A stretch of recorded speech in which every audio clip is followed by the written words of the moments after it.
I might be good. Let's just sanity check real quick here. YouTube does not make this easy. The live streaming is like 10 times harder than making a real video. Okay, I think I'm live.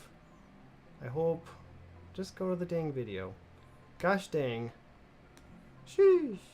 Progressive Commercial Insurance Right. offers affordable small business protection. I don't need to watch my own ads. I just want to see if I'm streaming.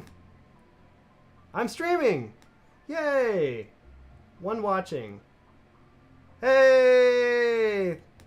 Woo! We're streaming. Yeah! That was a lot of work. That was not easy.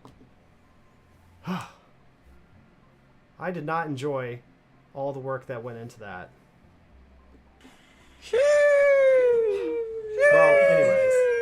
Thanks everybody for coming in. Sheesh! That was super annoying. Well, welcome to the stream. Oh wow, my text is like super. I'll figure out the text chat stuff later. So I hope everyone's having a good weekend. Thanks for sticking here and hanging out. I finally got everything figured out. It is not intuitive at all how to do some of this stuff. It's super freaking annoying. But anyways, yeah, woo!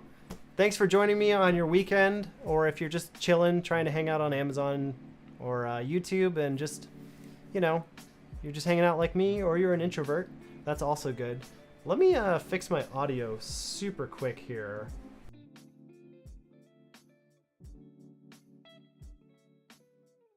All right, I'm back. I just had to.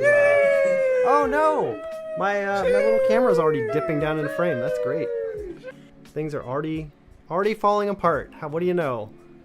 Just wonderful. Ugh. It's still in frame, isn't it? There's this little thing right here. I'm trying. This is my camera. I need it to work. Crud. It's gonna annoy everybody if it's in the frame. All right. Oh, that should be good. Let's see. Yes. I don't know why the text is all messed up. That's horrible. I did not mean for the text to get all screwed up. But anyways, I can read your comments there. Well, let's get this show on the road. If you haven't seen a live stream from me before, that's because I don't really do them very often. But I just recently thought I'd try them out just for fun. I'm also selling stuff on Amazon, and I have a carousel full of items I'm going to be talking about. But before I get too deep into that, I figured we could just talk about the news a little bit, things that have been changing in the world related to audio and my own little tiny bubble. So let's get into it. All right, starting off here. So this is the thing that I saw recently. Whoops, wrong one. Polaroid has just within like the last month or so released a series of new Bluetooth speakers that they're going to be pushing out to the public. They're going to be labeled P1 to P4, so really not super crazy names. As you can see, they're kind of like these weird little colorful speakers. I'm not really sure why Polaroid is stepping into audio, since they're kind of a camera company more traditionally in film. But I mean, if they can make a cool speaker, I'm all for it. However, the design leaves kind of something to be desired here. So just to show you here, oh, it's showing the slides already. I'm trying to figure out how slideshows work. But you can see there's the P1 up in the middle top there. And then people wearing the P1s. They can do stereo pairing, which is kind of cool. That's the P2, I believe. I like the design somewhat, but I think it's a little hokey. However, when the P4 comes up here, which is like one of the largest ones, it actually looks way cooler on the back side. See? Look at how nice that looks. I don't know what they were thinking. Like, whatever's going on there would be really, really good if they would just keep with that back side. I think that thing looks really good. But just also to note here, let's see. The specs. This is where you kind of got to look at this and be like, all right, what are you doing, Polaroid? Now, if you look at the spec sheet here, look all the way down at the bottom at the waterproof guide, you'll notice only the P1 is rated IPX5. So that X just means it hasn't been rated for dust proofing, but the waterproofing is a 5, which just means it's fairly waterproof for the most part. But notice how the P2 through the P4 have no waterproof rating. So that's kind of concerning. And then also the other thing that's a little janky is look at the charge times. The P4 down at the very bottom right takes 7 hours to charge fully. and then it can only last up to 15 hours. Notice they didn't say like 14 hours plus. They said up to 15 hours, which we're in the world of 20 plus 30-hour speakers. So Polaroid might be using some older technology. I don't know. That's not a very good foot to get into the game with technology that's going to get lapsed over by a lot of other people. So a little bit concerning there. Like, I'm super excited about the speakers that they're going to have, but I don't know. We'll see where they're going. These things just came out. They're only on Polaroid.com, but they're not on Amazon yet. So this is just for your awareness. If in the future you're hoping for something like this to come out, I'm going to be buying them and checking them out, but it's going to be a little bit before they get to me. So anyways, let's see, any other news going on today? No, we'll talk about news as we go today. So here we're going to talk about our first product, the handheld coil gun, which I push this on every channel or on every episode just because, look. How could you not? Yeah, this is just this. I push this because I think everybody in the world needs to have this. This is a really important device. You need this in your office. You need to do this, and you just need this. It's an awesome thing. It's going for $79.99. It is basically just a static machine. It has capacitors in it, and let's see if I can show you the video here. Yeah, so this is what the gun looks like on the top. It's really not a gun. They never say gun in the description here, but it kind of seems like it's a little bit of a Tesla coil gun thing. But anyways, you can see the close-up here. It's got some big capacitors right there that it can hold onto a charge. It's got these little... I don't really know how electricity works, so if somebody knows how electricity works better than me, I just don't really know why there are coils here, but I know it has to do with the building of the static shock. So yeah, let's see if we can get that nice little beautiful close-up of this. Wow, that is amazing. And Sinden says it looks like their gimmick is to try and make it look retro. Yeah, for the Polaroid thing, most definitely. We can see right through that. And then you don't think you'd trust yourself with this? Well, I totally understand. I barely trust myself with this thing as well, but it's just, look at how cool it is. It's got like a cooling ventilation thing here. It's got a rheostat in the back where you can adjust the how fast it goes. So I did it kind of slower. It's a little bit slower, but you can just keep it on full auto. It's really good. It also has a SIG for single mode, so you just want to do semi-auto. There you go. It's really dangerous because I have all these electronics around here and I'm just willy-nilly doing this. It's not a safe thing to happen. But what we have to do, because this is the internet, is we have to see how good it is at shocking. So let's see how it feels. It's not super bad. What is the use, Harris? What is the use of this? There is no use for it. It's just something that you have it because you want it and because it's cool. It just shocks. That's it. I don't know like why it became a thing, but I mean, look at this. You can, it actually has no reaction to rope because rope is not metallic at all, but it will have reaction to my body that has a charge. I hate this part. Okay. I just have to show you guys. I don't want to,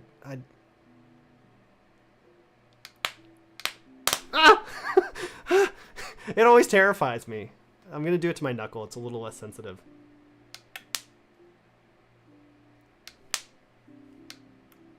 Ah! Yeah, so you can smell the shock.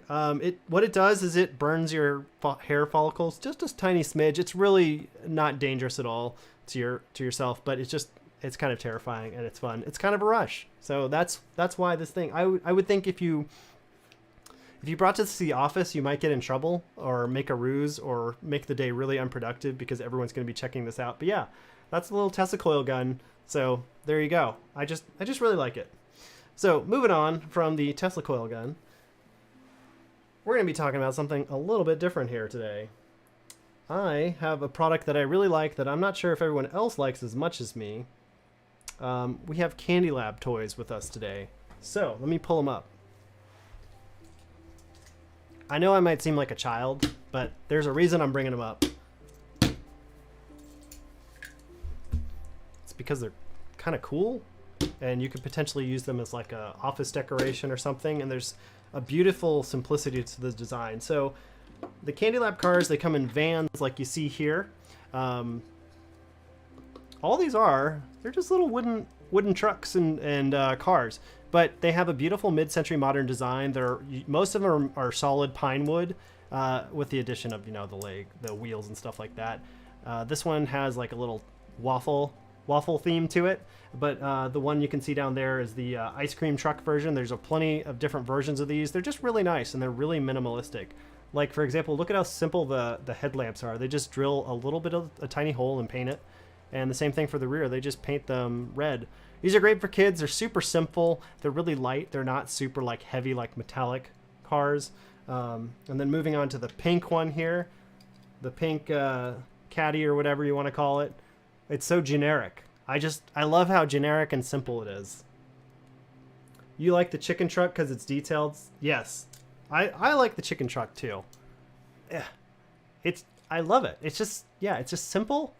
And I really like the graphic design because I do a lot of graphic design, obviously doing YouTube and stuff like that. But I appreciate it. I appreciate the minimalism of these. It's just a beautiful, simple design. Look at the headlights on there, very simple. And all they did for the rear is just a line with some red paint, and that's it. And then you know it's a backup light. They've got the white walled tires on there. It's just beautifully simple. You know, for your kids, this would be great, but also I think this could stand to make like a nice simple decoration on a desk somewhere or something. If you're just trying to add like a slightly playful vibe or something like that. So like if I just show it by itself, it's a nice accent piece. Like it's just a little splash of color. If you have like an otherwise kind of plain area where I would probably put this in my office, to be quite honest. Like just a little splash, a little humorous car. But they also make them in different sizes. This is the Winnebago style. Obviously, Winnebago is a much bigger vehicle, but it's got the wood trim on here that you can see. And it's just really nice. I appreciate the simplistic design.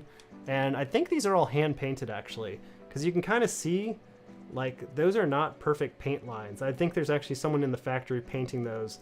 These are all pretty much made in China, but they're all designed in Brooklyn. And they take a lot of pride in what they make. Obviously, they're very proud of them. This little surfboard I'm holding right here, it just magnetically goes on the top of this guy. It's just cool. It's just simple. I just really like what's going on there. Anyways, candy cars, or Candylab cars. I just like them. Hopefully, I've enlightened you. You like them too now, and I'm not the only one. All right, so moving on. Something I wanted to talk about today, tools. I actually really wanted to get into tools.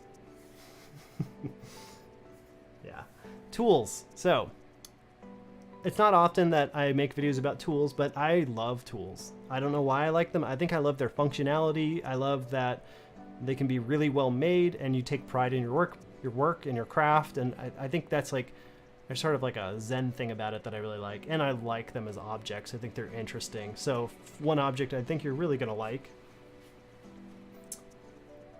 PB Swiss Allen wrenches, hex bits, or hex wrenches is another way you can call them. These are, this particular one I have here is the metric set. It's all color coded, so you can easily choose between which one you want.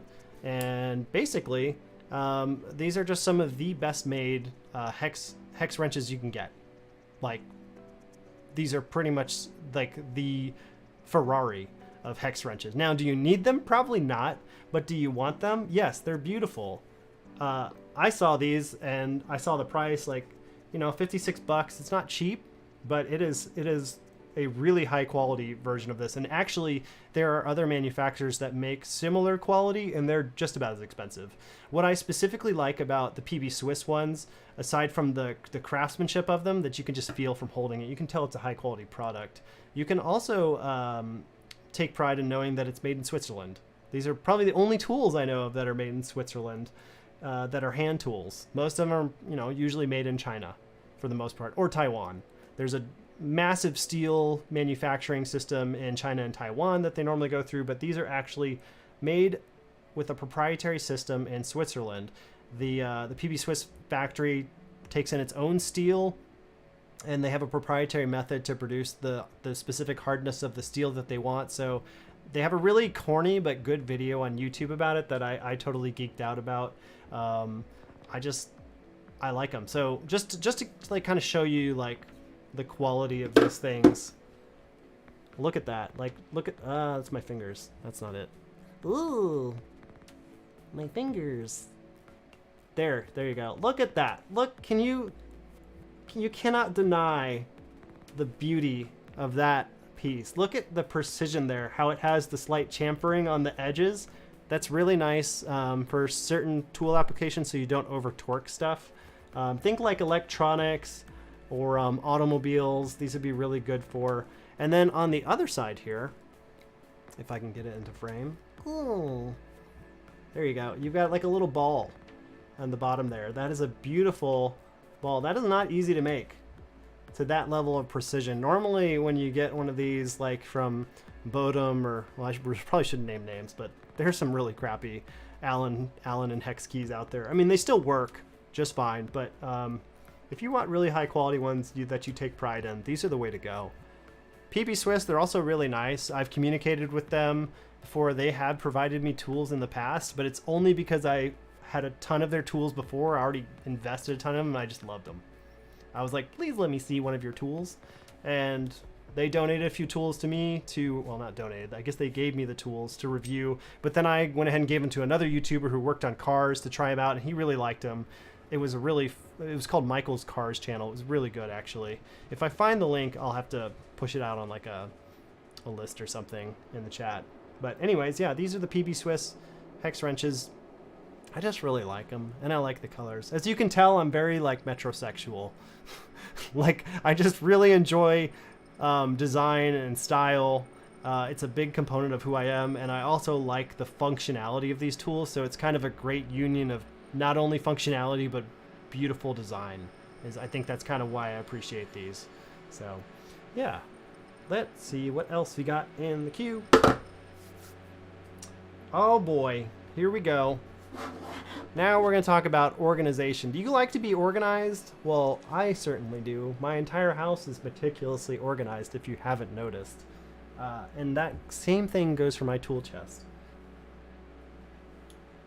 This is the Olsa Tools magnetic bit organization system. I have two colors. Here's an orange one. I just really like them because they're color coded, to be honest. Are you seeing a theme here? Now, this bit set basically has just like a ton of holes in it, so you can put whatever you want into it. It has a magnetic back on it so that you can pretty much stick it on anything that's metal. And as I discovered earlier, this computer thing is not real metal, it's something else. Maybe it'll stick on this? Nope. I don't know. It sticks on steel. I know it sticks on steel. I don't know technically like what kind of steel, but it sticks on anything related to like a tool chest. It will stick on for sure. Now, Olsa Tools is a Canadian company, I believe, that manufactures these or contracts them out to China or Taiwan to manufacture. So they're not necessarily unique in where they manufacture them, but they're unique in that they're trying to provide the color coordination. You can get these in like a bunch of weird colors, which is the fun part. Let's see. I'm just going to read the comments. Everyone needs a hex wrench at some point. That's right. They do. Thank you for agreeing with me. You can also disagree, though. Yeah, it could be. If you have the extra income to afford those hex bits, yeah, it's totally worth it. It was for me. I love splurging on them. But here we go. Talking about the Olsa Tool bit set here. Now, you're probably wondering, like, Danny, why do you have such long little bits? Well, that's because I just wanted them. I use them for pretty much the normal torque stuff, like in computers. Sometimes you need to like reach really far into a computer, and these are really good for that. As you can see, these are really nice Torx heads right here. But anyways, they're really long because I have specific jobs that sometimes kind of need them, and this is probably not the ideal bit organization of tool for these things, but it does work. So this is the fun part, is we get to test and see how these hold up. So sideways, just fine, no problem. But can they go upside down?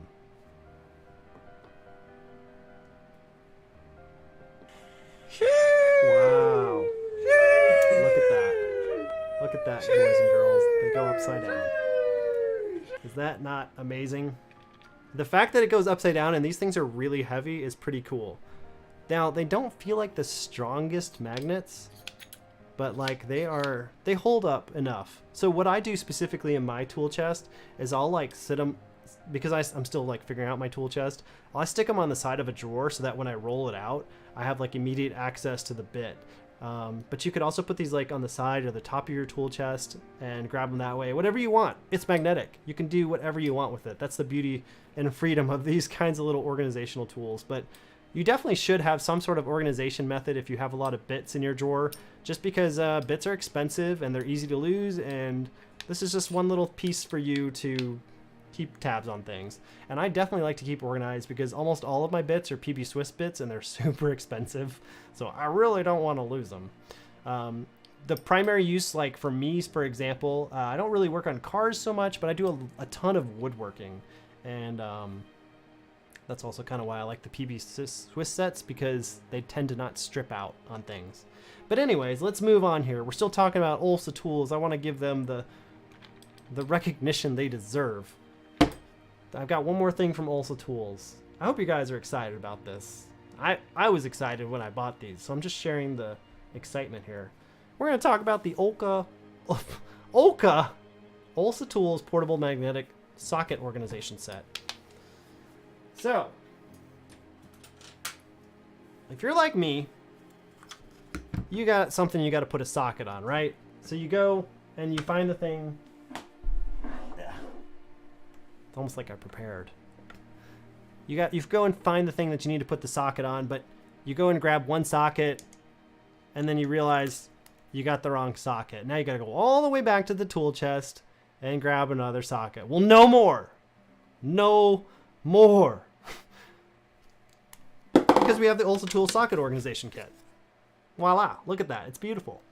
It's a magnetic set. It can hold SAE and it can also hold metric, and it keeps all your bits nice and handy with a little handle. So you can just dangle it around, and it's great because who doesn't need to be like walking around with a bunch of sockets when you are on the job? The handle makes it super easy, and it's got a really tough magnet on the back that slaps onto your tool chest. So it's really, really brainless. The magnet is super strong, and I have no qualms about this thing being upside down. I really hope this doesn't fall off right now. Thanks, yeah, thanks, Sinden. I also like these organizational things because I'm OCD. But yeah, this is super nice. One thing I will say though, you can get different sizes of these, but the magnetic strip on one of them actually did come off on me one time.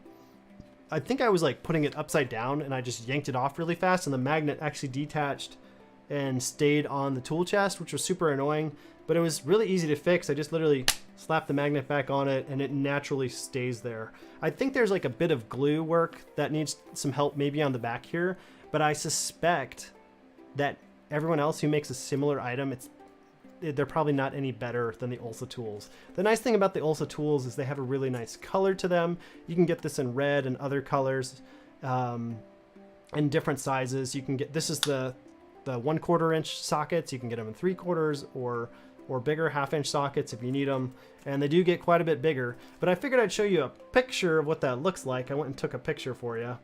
So this is what my socket organization looks like in my tool chest. Notice I have way too many ratchets. Way too many. Nobody needs that many ratchets. But I also have the gold one from Harbor Freight that they're selling because I like gold. And it's a really good socket from Harbor Freight. But there you can see that's how they organize in the tool chest. The red one right there is the 3/4 socket, so it's quite a bit bigger. It almost fills up that entire tool chest, while this blue one I'm showing you is a lot more manageable. And for most home projects, you're just gonna need the 3/4 or the 1/4 inch socket set. So this is going for $30.87. This is something, if you want to get it now, it's an okay price. Maybe wait for Prime Day to check it out again to see if this goes on sale. You never really know with certain items like this. This is just such a niche item that it could be on sale later or maybe not. By the way, Prime Day is going to be on the 11th and 12th.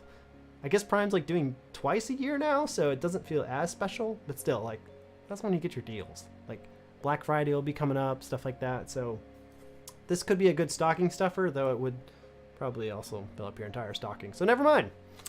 Anyways, let's move on, shall we? By the way, this is a snap-on socket.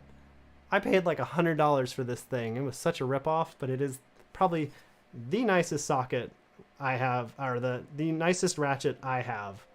Just look at this thing. It's beautiful. I just had to show this off. Okay, so the reason I kind of have been looking at tools recently, or it's kind of been a resurgence, is has to do with what's been going on the internet lately. Now, if you follow Linus Tech Tips, you'll know that he's been working on a brand new screwdriver ratchet set. Let me see if I can find the image here. Yep, here we go. So Linus has been working on these new computer-focused ratchets that he spent apparently 3 years on, $300,000 plus to invest to make them.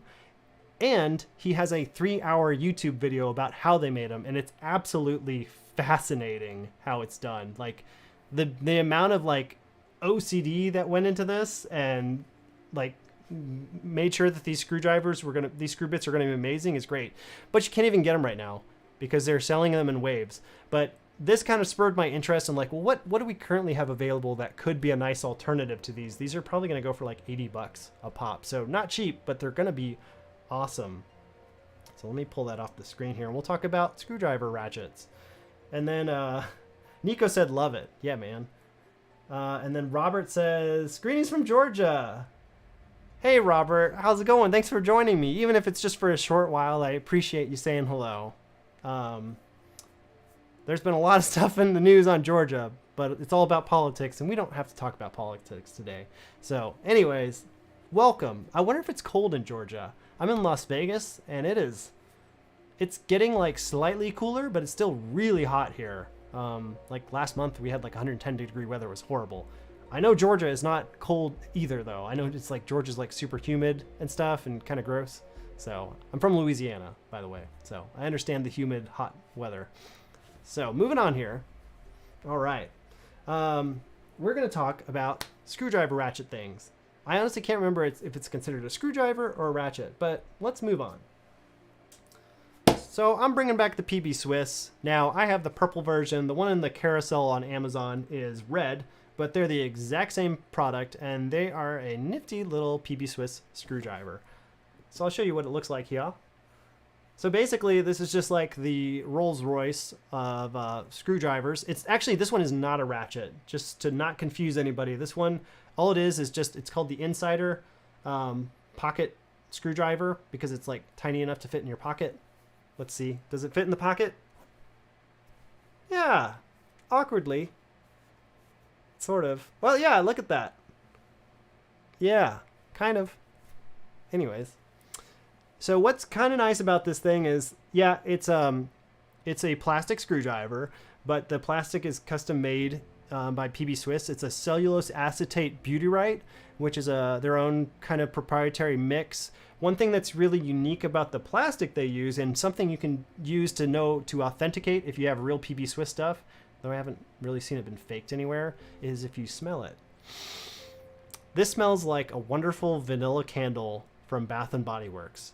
They add a vanilla aroma to it because the acetate that's used in this, which is made from cotton, can actually sometimes start to smell like vomit if it gets like really gross and really old. So they put the vanilla smell to cancel that out, essentially. But also, it just smells really nice.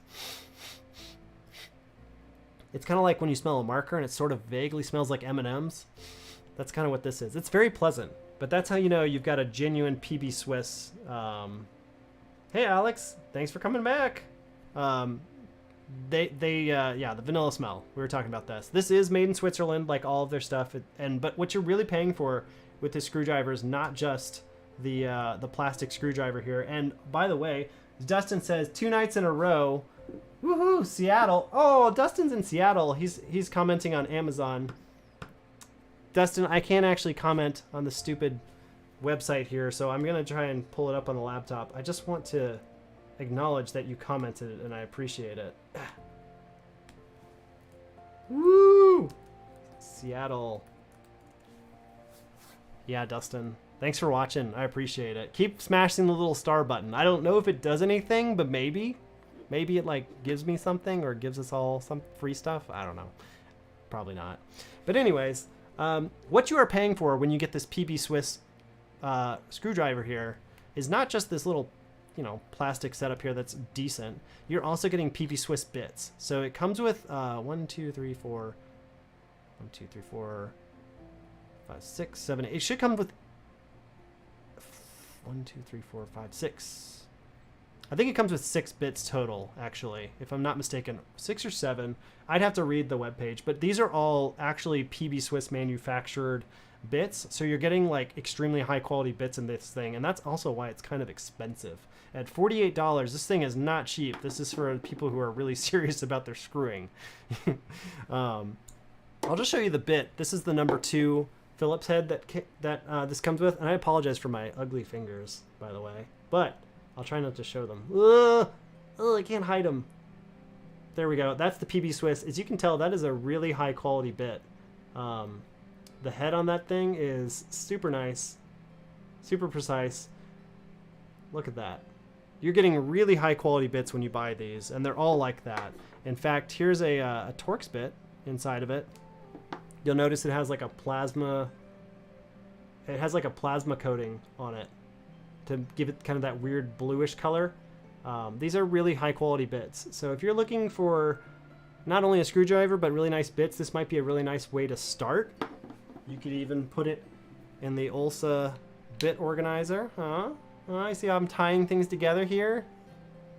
Journalism. Anyways, putting that back in there. And then all you do is you just boop, put it back in there and you close it. You just close it. You see, it even has instructions for you, so you have no idea what you're doing. So, close A. Got it. And then it's a magnetic holder, so it should just slide it. Slides right in. Look, feel that. Oh, that is a strong magnet. I'm not putting that sound effect in, by the way. It's a real, just loud magnet. That thing's amazing. I'm really bad at keeping this in front of the camera. Yeah, that is satisfying. This thing is just super nice. And of course, we have to see if it holds up. Ah! Oh, jeez. Okay. Whew. Scary. Yeah. Sometimes you can smell like the static. I don't know if that's normal. All right, so guys, we are going to move on from this guy, and I'm going to talk about actually probably an even better screwdriver. I've kind of got to build it up because this is probably the best screwdriver I've ever used, and it's actually an incredibly cheap one. For somebody like me who loves like fancy tools, this one is like not fancy at all, but it's probably the most like ergonomic and functional screwdriver with multi-bits that I've ever used. So without further ado, I'm bringing out the quicpic. Oh god, I almost pulled the cable out. Sheesh.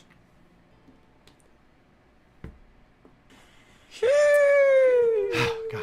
All right, so this is the Pick-Quick Canadian-made multi-bit screwdriver. This thing is a beast. It's got a unique design to it that you're not going to find on normal screwdrivers. What is that, you ask? Well, if you look at this handle here, you'll see that it's kind of got like these long little transparent like grooves in it that it's not just for the handle. It's actually, you can see the bits poking outside of it. So what I'll try and demonstrate here is you just, you know, it's magnetic. Take that out.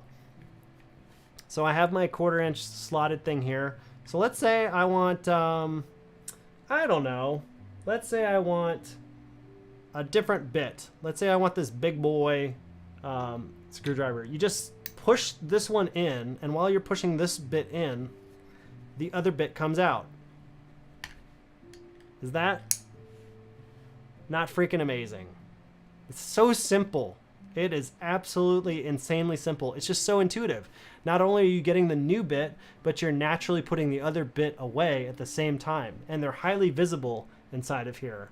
Can we just all agree that that's an amazing product? If somebody thinks that that's not an amazing product, I'm sorry. I'm sorry that you don't believe in good products. Just make sure the chat is working here. Nice. It is a good, yeah. The chat is working on both. This is great. So yeah, the Pickwick here is just an awesome screwdriver. I'm going to show it again. Try and get it into frame. So here we go. We got the Pickwick here. Beautiful. It comes in different colors. Whoopsie. This thing comes out. I want to, you know what? I want a Torx bit now. I want a little Torx bit so I can do my little Torx bit project. I'm just going to push it out. They're really stiff, by the way. The Torx bit is out and ready to engage. Torx bit, engage. Look at that. Beautiful. And this also comes in like a smaller version. It comes in a bigger version.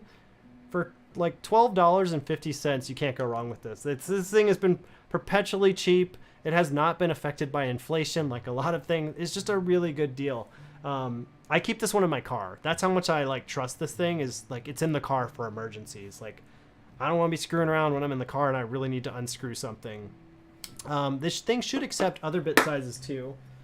So for example, if I want to try one of my fancy PB Swiss bits in here, I think this is a Posi-Drive one. It's a super weird bit with plasma coating. Let's see how it fits. Let's see how she does, boys.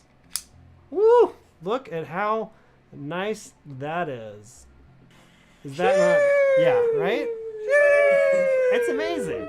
It's really nice. I'm glad you agree with me. Because if you didn't. Anyways, yeah, so that's the Pickwick. This is the thing you need in your life. If you don't have one, you're not really living. As Grandpa always said, if you don't have a Pickwick screwdriver, well, you're not very quick. Thanks, Grandpa. Moving on. Finally, we're going to talk about another tool that you might want to consider in your daily lives. And this is another cheap tool that's actually super useful. It's a digital caliper.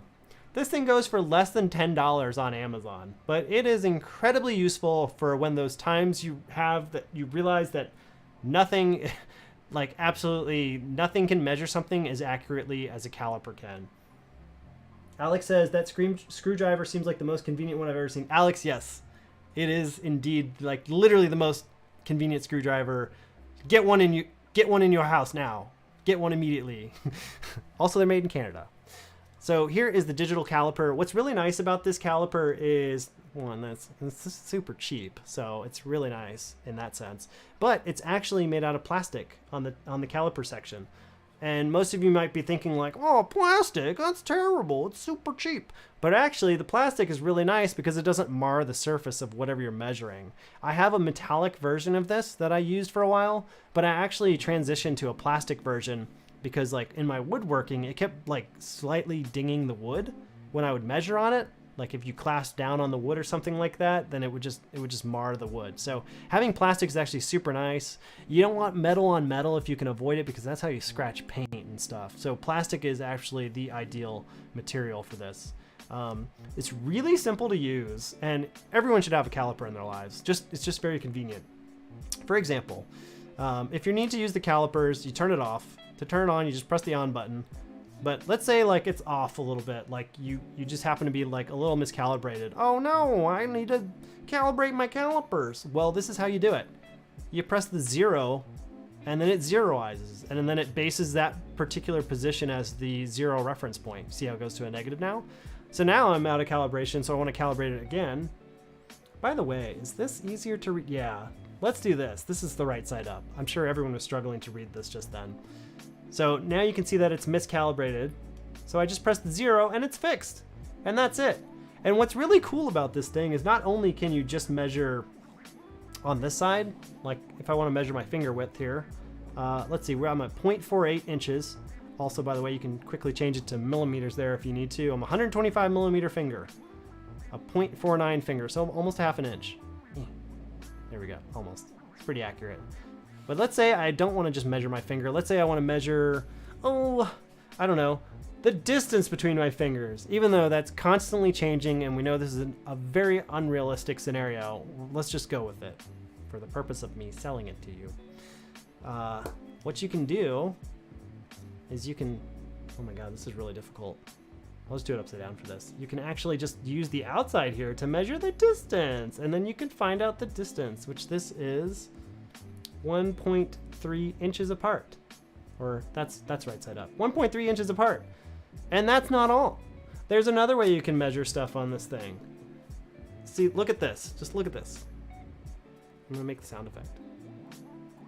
Do it, dang it. Oop. Oh, my follow thing got it. Get out of the way. Try to show him something. Get, everyone knows how to comment. Stop. All right, look. See this little thing? There you go. You can kind of see it in front of the light a little bit better. Looks like a giant syringe right now. This little bottom part can actually be used to measure too. So like, let's say you have a Danny Pops mug, which I sell these, by the way. If you want to get one. I also released new merch. I built a new t-shirt the other day. But let's say we wanted to see how tall this Danny Pops mug was. All you have to do is you can rest the ruler on the bottom here and you just lower it in. And it'll tell you exactly what the size is, which is amazing. So the Danny Pops mug is 3.51 inches tall. So you can get 3.51 inches of liquid in there if you needed to, if you really wanted to measure that and be weird. So yeah, these digital calipers are super useful. The battery is just an SR44. It's a really cheap battery. They pretty much last forever. I highly recommend everyone get calipers. It's just one of those things that comes in super handy if like you're just doing some awkward, weird measurement in your house and you don't like know really how to facilitate it with a normal ruler. Calipers are gonna save your life. So this is a very handy tool and I highly recommend it. All right, moving on. Now we're gonna talk about something a little bit more deadly. I'm just kidding. We're gonna talk about knives. In case you didn't know, I'm actually a knife person and I really like knives. And I think that they're also highly functional, beautiful pieces of equipment that everyone should have one. Unfortunately, we don't all have a use for them, but they're still really cool. I'll be the first to admit that pretty much all I do with my knives is cut cardboard boxes. Like, I'm not out in the wilderness doing anything. I don't really need them for that purpose. I just like them because they're nice. So this first knife we're going to talk about is going to be the Spyderco Para 3 Lightweight. Let me pull it up, y'all. This is a Spyderco Para 3 Lightweight. This is one of the most popular knives from Spyderco. In case you don't know who Spyderco is, it's an American company that is family owned and they make knives all around the world. This particular one is made in Golden, Colorado. I'll show you right here. Golden, Colorado is where it's made. That's right outside of Denver. I visited there once. There's also a brewery really close to them. The Coors Light Brewery, or Coors. They make all the beers there. But yeah, this is where this thing is made. It's exceptionally well made. All of their knives are really well made. I know some of you might really like Benchmade knives or other brands, Kershaw. They're all good. Like, all knives are good. But for some reason, Spyderco just like really hit me hard. Like, I just really like gravitated towards their designs and the simplicity of them and just how well they operate. If you look here as well, just I mentioned that it's a family-run business. You can actually see Sal's initials, the owner. I'm not sure if it's his dad and his initials, but they have this weird little emblem they put on their knives, and that's part of their family business. The other thing you'll notice here is it's got a circular opening. This is called the Spidey hole, which is creepy in a way because it's spiders. But all it is just you just put your thumb there and you flick. And so instead of like a knife that just like flicks from the back, you just have to use your thumb. It's a bit of an acquired skill, but it's actually pretty easy once you get used to it. So let me show you me failing miserably on camera to do this live, but maybe I can get it. Oh, I got it. See, that's how easy it is. It literally just flips open and then it uses a compression lock in the back here to keep it open. Let me show you that bad boy. You see that right there? The compression lock lock just keeps it right in place. And then Alex says, being the quiet kid and liking knives don't seem to go well together. Alex, I understand. You just gotta not be creepy. Like, don't be a creepy person. You can still like knives, but just know there's always gonna be creepy people. Guns and knives, like, there's always gonna be creepy people associated with it. The goal is to just be like a normal person that appreciates them from a functionality perspective, and you can kind of separate the two things. But, you know, anytime you're dealing with weapons, there's going to be connotations that people are going to have. And speaking of which, Alex, actually a really good point to bring up is how threatening some of these knives are. I'd say that on a scale of 1 to 10, this is probably about a 5 in terms of the threatening scale. Like, it looks like a pretty serious knife. It's got a hollow grind blade on it, a leaf style pattern here. It's not the most intimidating knife. Like, it's not super huge. You can see it there compared to my hand, but it's a great pocket knife. But if you just keep it closed, you won't be freaking people out. It just kind of looks novel.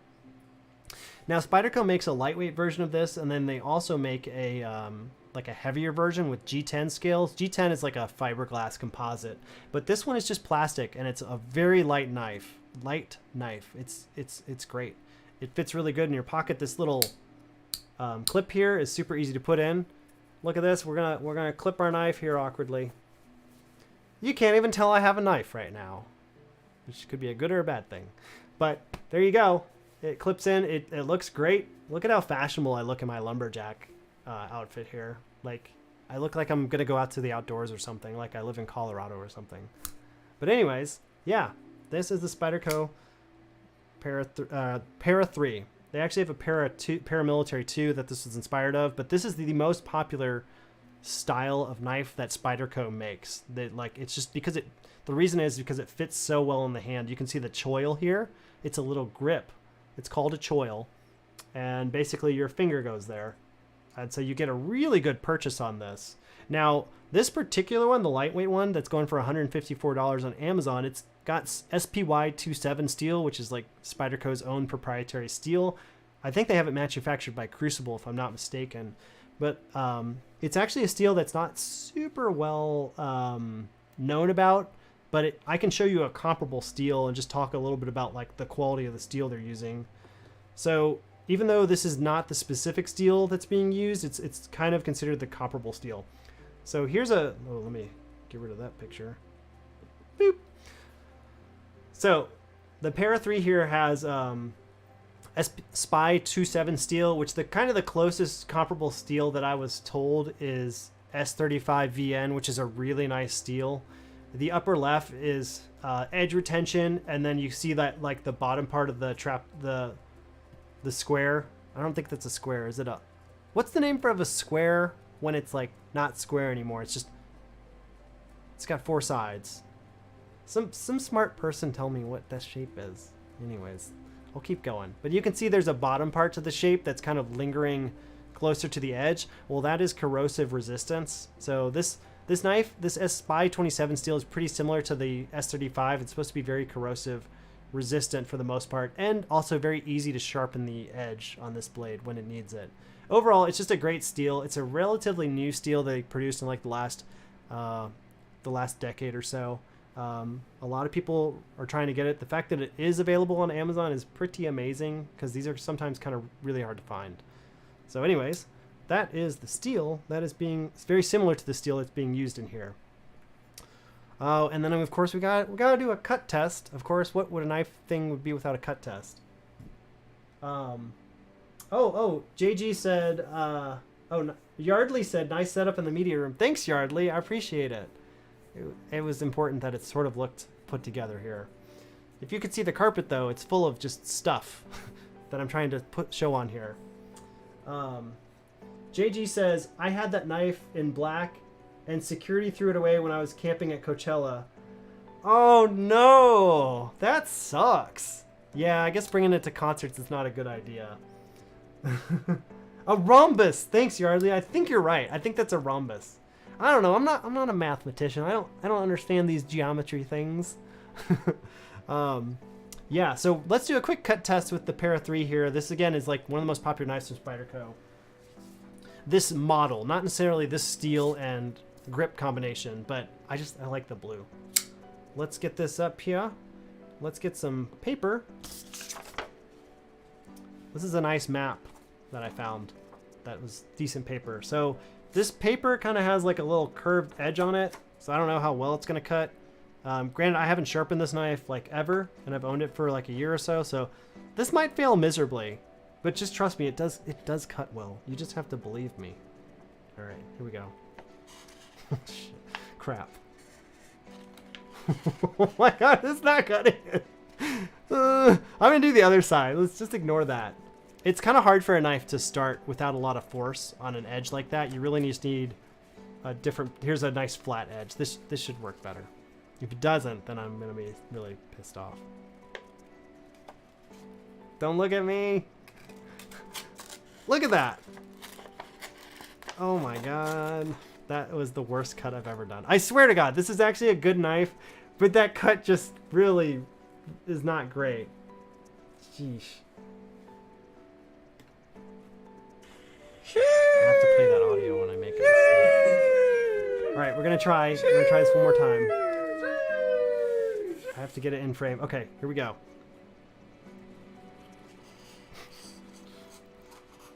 This is not supposed to happen. It's supposed to cut.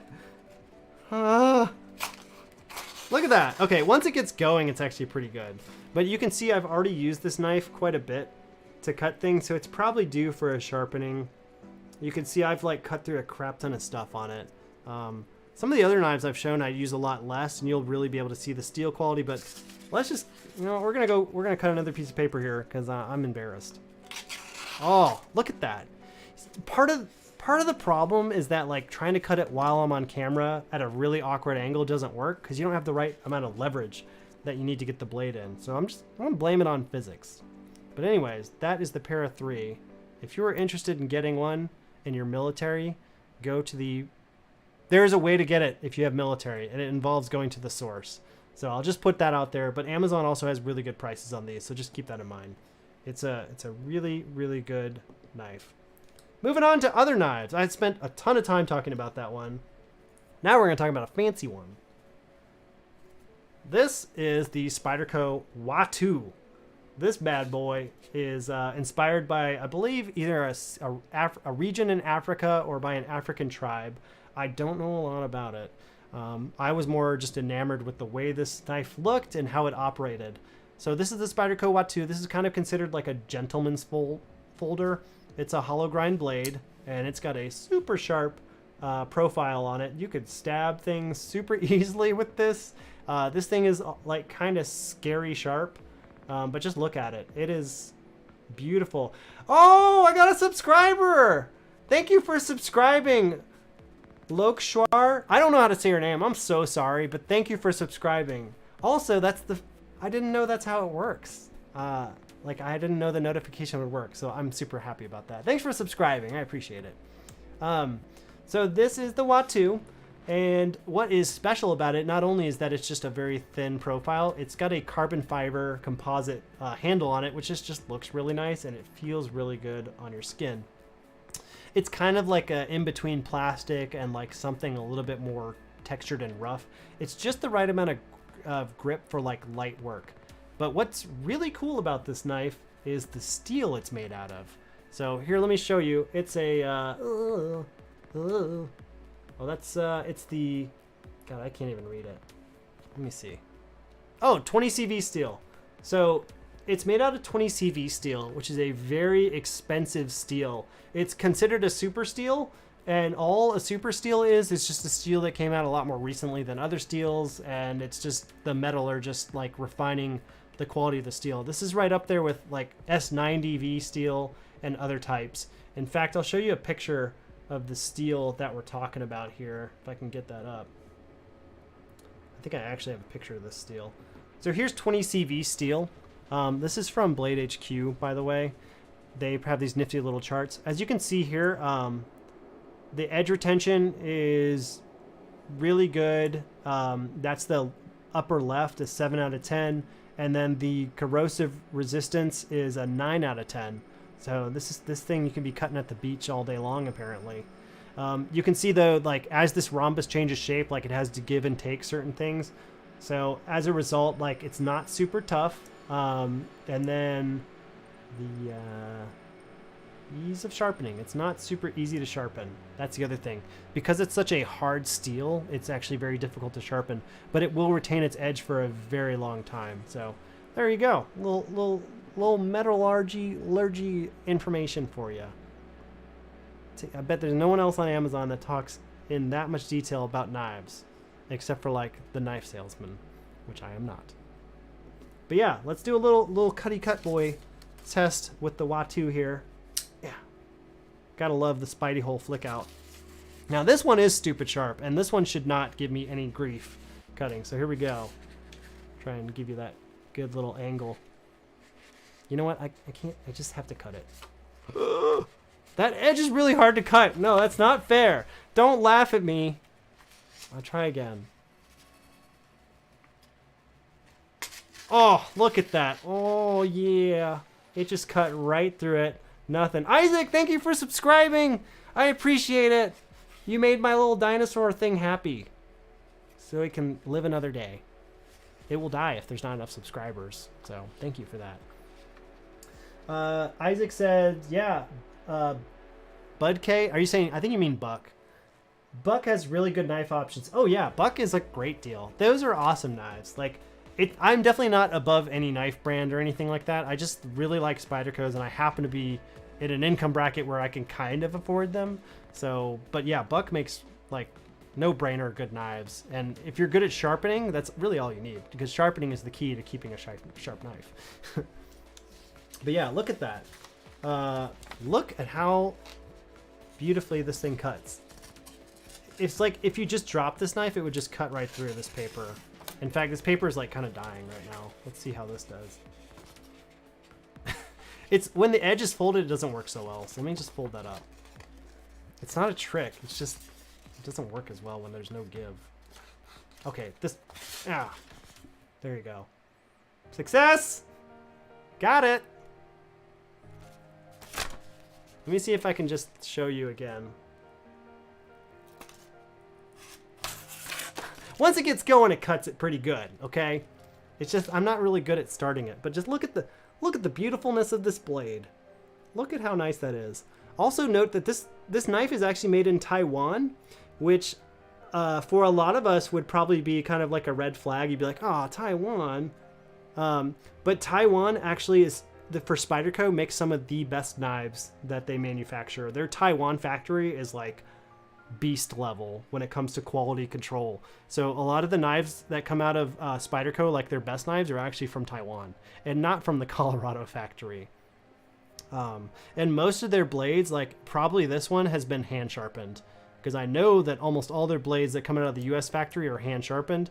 And because this is kind of a boutique knife, it probably is some guy smoking a cigarette, like grinding on this thing that does it all day, and you come with a really, really sharp blade on this. So there you go, the Spyderco Watu.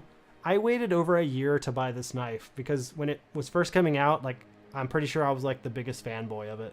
But also it's got a compression lock on the back, just so you know. So this thing ain't going anywhere. Once you've got it folded out, that compression lock is not giving way.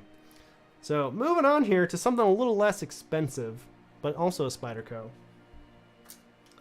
Spyderco, sponsor me, please. I'm just a big fanboy. I'm just a simp for Spyderco. All right, where we're gonna take a look at here is a little knife called the Spyderco Roadie. Now this is just a little baby knife that's designed kind of for casualness. On the intimidation scale, this is probably about a 2 out of 10. It's just cute. Look at it. But it cuts like no other knife. It is super sharp, and it is made in Italy with an Austrian steel called, just make sure I get it right, N690CO steel, which is like equivalent to like a 154 cm steel. So it's just an all-around good steel, but it's made by Böhler in Austria. It's a really good high quality steel, and the actual knife is assembled and put together in Italy. So Spyderco has factories all over the world. I'm not really sure why they do that, but certain factories are like better at manufacturing others than they aren't. Notice this one has a little baby Spyderco hole for you. Even though you can't get your thumb there, you can get your finger right around there for grip. This would be like a great letter opener.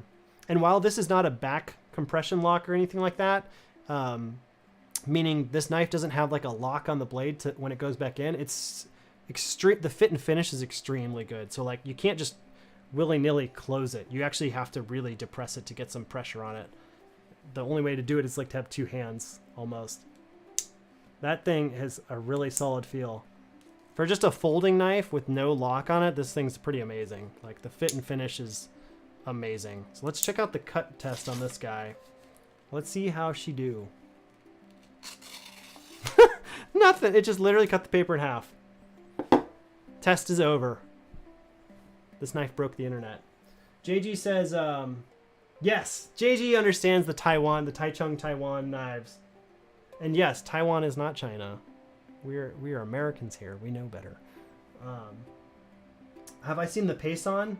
It's an integral, which means the handle is milled out of a solid piece of titanium, no screws. I think I have seen the Payson, but I didn't know that it was solid milled. So JG, that's actually really, I'm gonna have to go check that out after this because that's super cool. That's like the kind of thing that sets Spyderco apart, is that they just do these weird knife designs and like they're really excited about it and they love making just unique designs that are, you can't find them anywhere else. They're like one of the most inventive knife manufacturers out there. And they all kind of have like this very functional basis to them. Like while some of them look kind of weird, there's always like a little bit of functionality at heart that really drives the design of the knife. And most of their knives are also designed by special knife manufacturers that come in and design their own knife, and Spyderco kind of refines it into a factory ready knife. So they're just really nice. If you don't have a Spyderco, I highly recommend it. You're not going to really understand what's so good about Spyderco until you have one in your hands and you start flicking it and feeling the fit and finish. That's why people like these knives. That's why I love them, is they're just incredible pieces of design and machinery, and the way they are built, it's just a knife to last you a lifetime, essentially. So yeah, Spyderco Roadie. Super nice little Italian knife that Spyderco makes. I love this thing. Let's get another cut shot on this. Just because this thing like fell through the paper just about. Oh god, the Payson's like $620. Yeah, well that's a specialty knife. Woo. All right, here we go with the Roadie here. Little Roadie boy. That's pretty good. You notice my hand technique is not perfect. It's, all right, come on. Don't embarrass me. Don't embarrass me, Roadie. Sheesh. Look at that. Oh, that is so good. Yeah, that was good. That was so good. Look at that. Just look at this, guys. You know what? I can't. Ugh! It's just so hard to cut it sometimes. Oh. I just want it to be perfect every time, but in reality it's not. But look at that blade. Look at that, the beautifulness of that blade. That is really nice. Have I ever had Alex asked me, have I ever had a knife from Stat Gear or State Gear maybe? I think they're pretty okay. I haven't had one of them yet. Maybe I'll have to check them out. Feel free to post a link in the chat if you want to. I don't care. We're all learning together here. That's it for this one, Yardley. That's it for this knife. Moving on. Now I got a really exciting knife to show you guys. This is actually one that actually, like, a lot of the knives I've shown you so far are more for vanity purposes, and maybe they're just kind of fun to have, but this knife is like no crap, like actually something that might save your life one day. So this is actually one to consider. This is the knife that I keep in my car. This is the Spyderco Assist. This is basically an emergency responder style knife. It's not for killing people, by the way. Like those other knives, maybe okay for a knife fight. This one really bad for a knife fight, but really good for rescuing people. So basically what you're looking at here is like a custom made knife that had input from probably multiple first responders, firemen, EMTs, stuff like that, into like the ultimate knife that you could have on your belt to save your ass in an emergency. Sorry, I didn't censor myself. Hope that's okay. So basically what you're looking at here is a knife that you can easily grip. Notice the blade here. It's made out of VG10 steel, which is just a great all-around steel. That's very corrosion resistant. Now, what's cool about this, I'm first going to show you the blade. There's just so many parts to this thing, I don't even know where to start. So here's the blade here. This is a hollow grind VG10 steel blade with a blunted tip on it so that you can't stab people accidentally. And it's actually very important that it has that blunted tip, because this knife is basically designed to reach into a car and cut through a seat belt. And that's why it has a serrated blade on it, is so that it can chop right through that seat belt in an emergency without injuring the person. Notice no other part of the knife is sharp on the outside. Even the blunted tip is pretty dull so that you can't get the person that you're cutting the knife off of. So if you were like in a car, and obviously I'm not a first responder, I don't really know what I'm talking about, but you would probably like want to cut away from the person. Like, so if this was the seat belt, if my arm was the seat belt, this is getting dangerously close to looking like I'm going to cut myself, isn't it? You would come in from this side and then you would cut out away from the person essentially to get the seat belt. All right, now that that's over. So yeah, that's what the serrated blade is for there. Therefore, what is also really cool about this knife is that is not just the limitation of this knife. Check this out. If I start to grip this knife, there's going to be a little rocket that pops out here. Let's see. You see that? That little thing that just popped out? That is a window glass breaker right there. That is basically, if you needed to smash a window, that little thing would do it for you. You don't need a big hammer to smash a window. You just need a little tip. Just a tip. So there you go. You'd hold this and then you'd smash the window and out goes the window, breaky break, and then you release the seatbelt. But that's not all. There's actually another feature about this knife that a lot of people don't know about. Now, if you look here, you see those little holes? I'm going to show you what those holes are for. If I can do it right. It's a little whistle. So if you're getting assaulted or if you need help or you're lost in the wilderness, this thing is amazing. Listen to that. It's just beautiful. That was a little piece I wrote. But yeah, so you've got multi-functions in this knife. This thing is a beast. The Spyderco Assist. You can break windows. You can chop a seatbelt in half. And you can let everyone know that you're being assaulted or you're going to be assaulted with a little whistle. So this is kind of a no-brainer, especially for 120 bucks. This thing is super cheap. A little bit of a word about where it's made. This thing is made in Japan. All of the knives from Spyderco that are made in Japan are usually VG10 steel. You can see it right there on the other side. And just for your knowledge, just so you know, this is what VG10 looks like on the scale here. So VG10 is highly corrosive resistant. It's just a good all-around steel. When it first came out, they were calling it a super steel. Now it's just kind of a good steel. But yeah, this is a good all-around steel. It's you could kind of imagine like if you had a cooking knife that was made out of the best steel possible to do cooking with, the VG10 steel would probably be the best one. It's just an all-around workhorse for steel. It works really well. So yeah, that is the Spyderco Assist. If you don't have one of these, I highly recommend getting one and just keeping it in your car. That's what I do with this. It's not really for any specific purpose other than just if there's an emergency and I need to help someone out or save a life, that's what I'm going to do. So it's just $120 to have ready at the go. I mean, how else are you going to break somebody's window in an emergency or get a seatbelt off somebody if they're trapped or something? Like, it's just $120 is well worth it to me for the chance to save someone's life. In all seriousness, like that's why I have one, is because I hope that never happens, but if I can prevent it, I'm going to.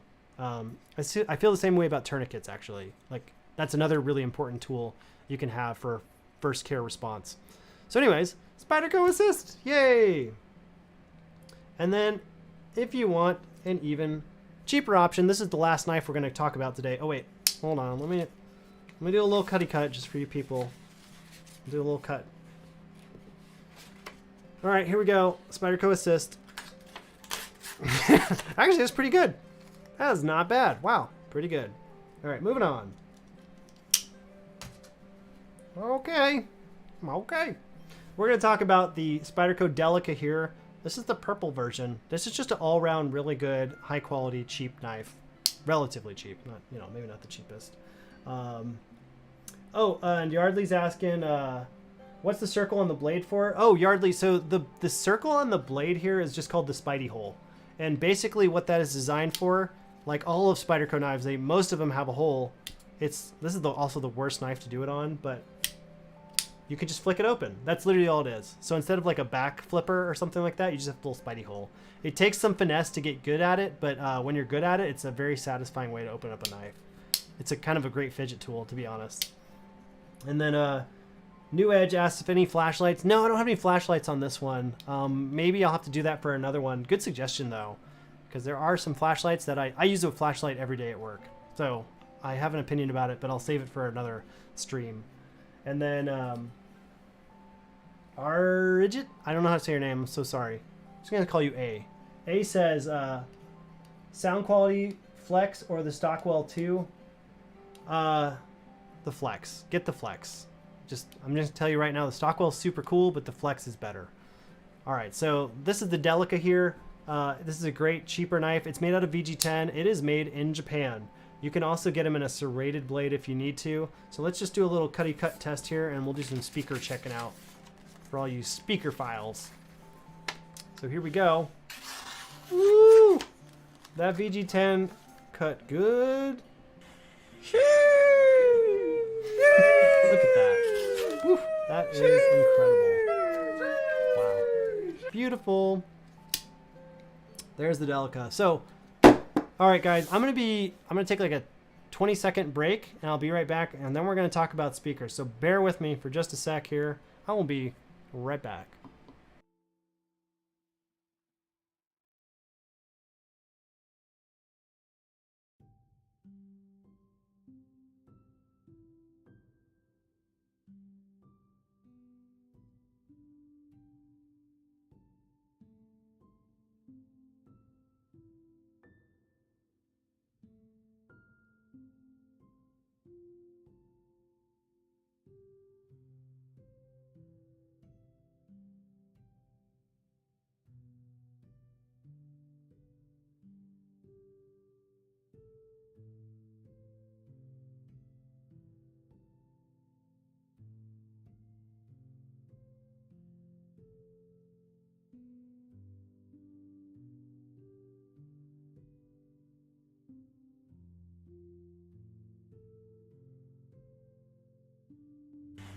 Okay, I'm back.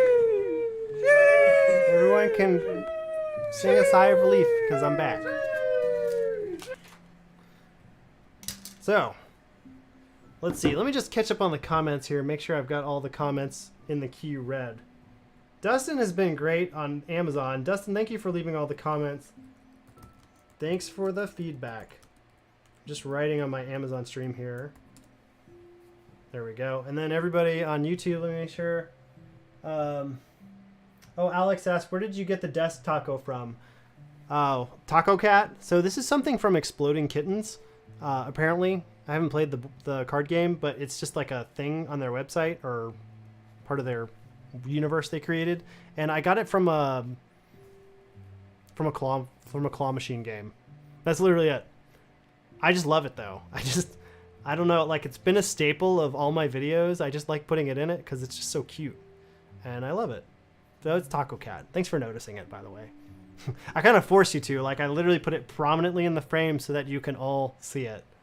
So anyways, we are going to talk about... Oh, Yardley said he played the card game a few months ago. Yardley, I want to play that game too. I'm just saying that. Like, one of these days I got to get down so we can play that game. Because that would be a lot of fun. In fact, in my future streams here on YouTube, I may just be showing myself having fun doing something else. So you can see a little bit more of who I am and not just like products. Because, that gets old after a while. So if you really like what you're seeing, I'm going to be varying it up a little bit in the future. I might be doing putt-putt next weekend. We'll see. I'm not sure. Anyways, let's talk about speakers, since that's kind of like my niche for the most part. Let's go here. So this is the Tribit Stormbox Micro 2. This thing is probably like one of the best speakers you can get in terms of just a micro speaker. That's just like a stupidly good deal. So let's see here. Yeah, so this is the Micro 2. This is considered a micro speaker basically due to its size. If you'll notice, it's got a rubber strap on the back. That's basically so you can attach it to anything that you can imagine. And you can put it on a bike, or you could put it on a moped, or a pole if you like dancing on poles or something, or many possibilities. And essentially, this is just a really cheap, good sounding speaker. The thing about Tribit or Tribit, I don't really know how to say them. Tribit has been a relatively new brand from China that has been stepping up their game and making like speakers that are giving major brands a run for their money. I consider Tribit's sound quality to be just as good as the likes of JBL or Marshall or Sony or Bose. Like, they are a serious contender. You don't see them in the main stores yet, but they're gonna be there because they're so cheap and they sound really good.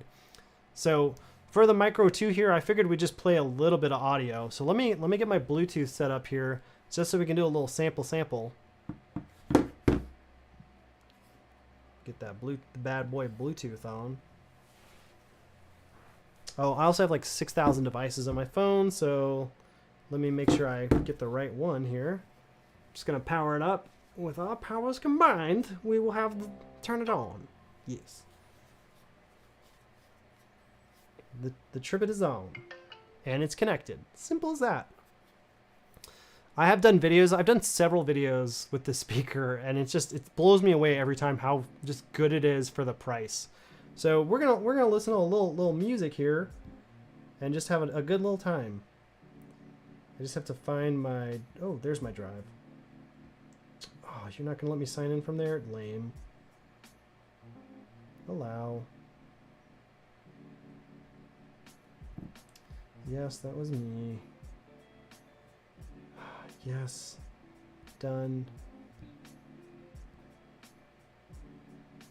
Nice. Okay. Let me get to my music files here, my live stream musics. And we're just going to play a random song. I hope it's a good one. I don't really know. Let me turn off that background music, by the way. Background music off. I don't like, well, this thing gets really loud too, by the way.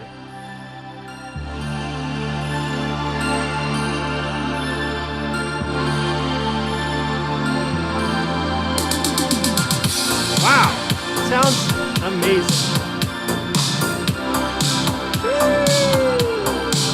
Listen how good this is.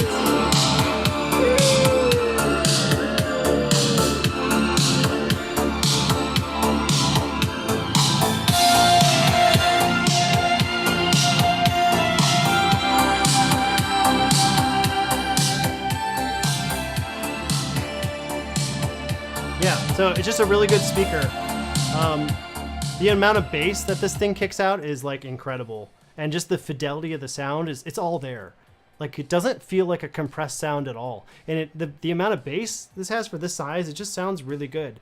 The other thing good about this is that you can easily pair it with another one of a micro. They're very easy to pair, and they sound incredible. Now, I don't actually have one of these. I don't have another one to pair it with, but they just sound really good. Like, this speaker makes me happy. Like, when I listen to the music, I don't feel like I'm missing anything. You know, I'm not really aware that I'm listening to a small speaker is what I'm trying to say. So if you put this on like your bicycle or like your scooter and you're scooting around town, this thing is like a no-brainer. For as cheap as it is, this is going to be crazy. So I definitely recommend it. At the current price, it's a great deal. Maybe on Prime Day, it might even become a better deal. So I'd keep your eyes out for that. Yeah. This sounds really good. It's kind of like a jazz or something. Hey, we got our first spam chat. Look at that, guys. I don't know. Somebody should report that chat so I don't have to. I don't know how to do it right yet. You're more than welcome to report it. And then let's see, just to make sure. The old pole speaker, just what I need, Christopher. Yeah. And then 281 asks, any competitor to the Motion Plus out there yet? So 281 for the Motion Plus, I mean,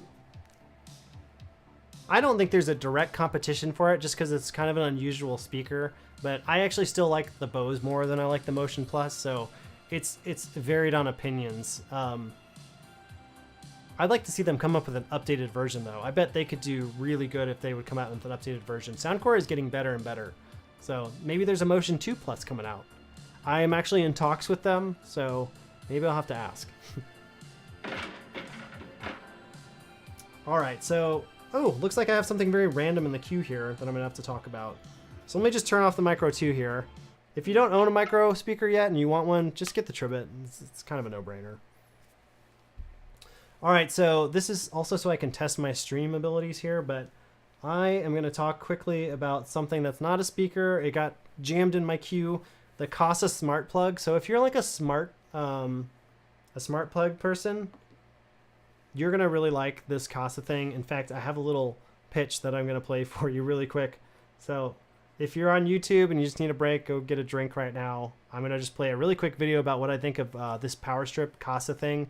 It basically allows your home to be a smart home, and it uses those little smart Kasa plugs, but it's in a Powerstrip, so it doesn't hog up as much of your Wi-Fi bandwidth as a little individual one would. It's really nice. This thing is like the Cadillac of Powerstrip. So let me show you why. I'm just going to play this real quick. Hey guys, so this is the Kasa 6 power outlet strip with 3 USB ports on it. Let's check it out. It's a side opener. This is the fanciest outlet ever. Oh, it's huge. This thing is massive. This is like the Excalibur of power outlets. Amazon Fire TV, which has an annoyingly large plug on it. You've still got plenty of room for other stuff. Fits fine. So you have a lot more real estate. I can't tell you, like that's probably one of the most helpful things right off the bat about this, just as a power strip. Look at this head here. That is a low profile head, so you can sneak it behind a lot of furniture. If you have a normal one, you've got this really long plug. These things are kind of hard to hide, because look at that. That's about 3 inches right there to get behind your wall or something. So, but the big advantage of this thing right off the bat only requires one Wi-Fi connection to your router. So if you're making your home super smart and you're connecting a lot of devices, this thing is going to just save your bandwidth in terms of how many different IP addresses or random addresses that your router can push out. This thing's going to make it a lot easier because you're allocating all these smart devices into one hub. You just hit a little plus sign up in the corner here. It gives you a nice set of options. It might take a few minutes to establish a connection. Sometimes you might want to just cycle it. Give it the old reboot. I've had that happen before. I'm just restarting the app and restarting from scratch. Sometimes you got to do that. Reattempt here. There we go. It worked. So a quick restart was all it needed. So you can actually name each plug device on here. So if you wanted to call this light, you could change it to light. So you can actually track the energy consumption from this specific plug from the Kasa app. That's huge. Like that's actually really cool. So this thing works with Amazon Alexa, it works with Google Assistant, if then that, and then Samsung SmartThings. If you don't name the plugs, it does give them kind of weird names. Just genuinely good just keep that in mind. You might actually want to customize the names at some point. Plug 0 on here. Yep. So plug number 1 from my phone. That's great. Now, does the USB port work as a smart thing? I don't think it does. Let's see if it'll charge it. Yep, it's charging the phone, but there's no way for me to turn that on or off. The only options I have are plugs 1 through 6. But you got 6 plugs, and all you had to do was set up one strip. That's pretty awesome. This is way more efficient than doing a bunch of these little guys. So definitely highly recommend this thing. There's so much you could do.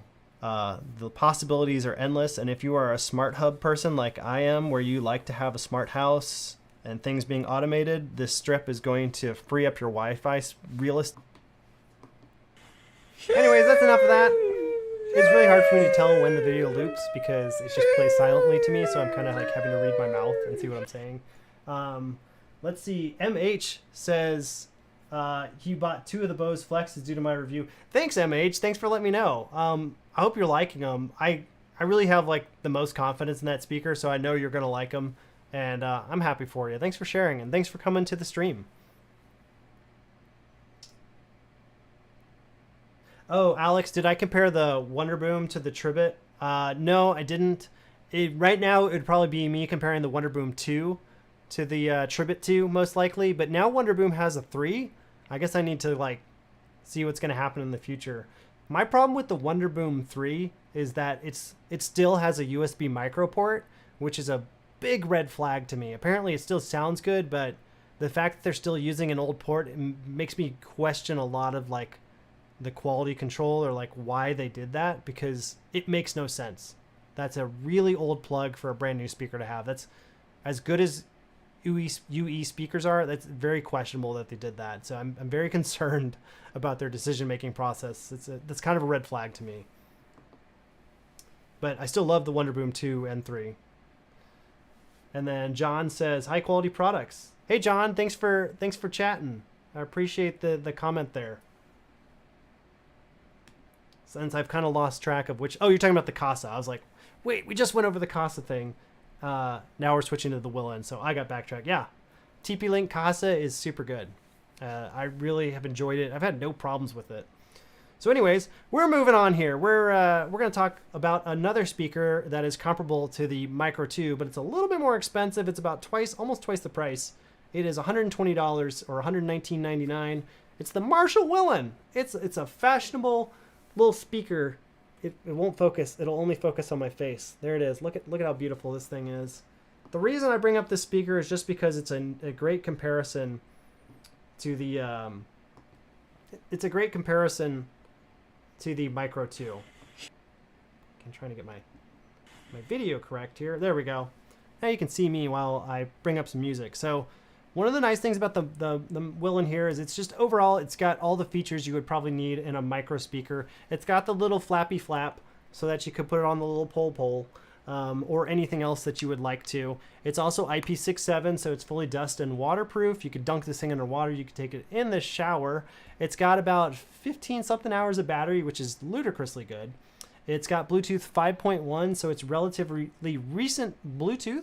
However, it is not Bluetooth 5.2, so in the future, it won't be able to take charge or advantage of the LE audio stuff coming out eventually. So what they've done to compensate for that is they've designed something called stack mode for the Willen that will allow it to pair with like an Emberton II or another Willen. What that'll allow is for you to get mono out of both speakers. Look at that. I put on a little broomstick in my house so I could show you. I'm going to turn this guy on just so we can get a quick sound sample with it. Hope everyone's having a good Friday, by the way, chilling out on the stream. Thanks for coming and hanging out. I kind of enjoy doing these. It's kind of addicting, to be honest. Oh, we got another spam chat on the YouTube. Somebody click that and just like report it. I mean, I can do it too, but sheesh. I'll just hide the user. There we go, hidden. None of my viewers are dumb enough to click on that kind of stuff. John says the Q45. Man, John, I am struggling to read the Amazon chat here. It's like not showing all of it. Let me just adjust my window really quick. Come on. Let me just maximize it for a sec. The Q45 Bose, what did that price go on last Prime Day, if you know? John, oh, my window just screwed up. Dang it. Crap. Stand by.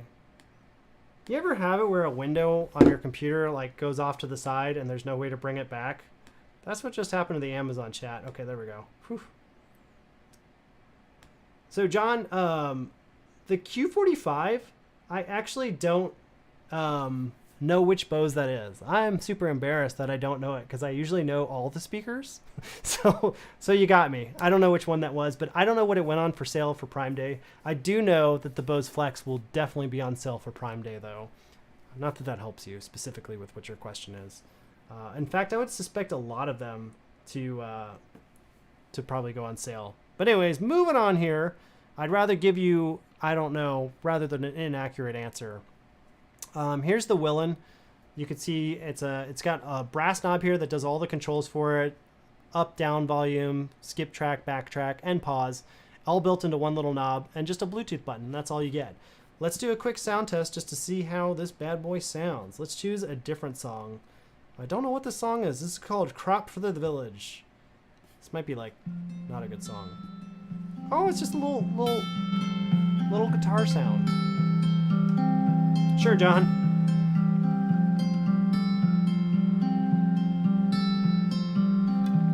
This is a very boring song, but it sounds great. It sounds good.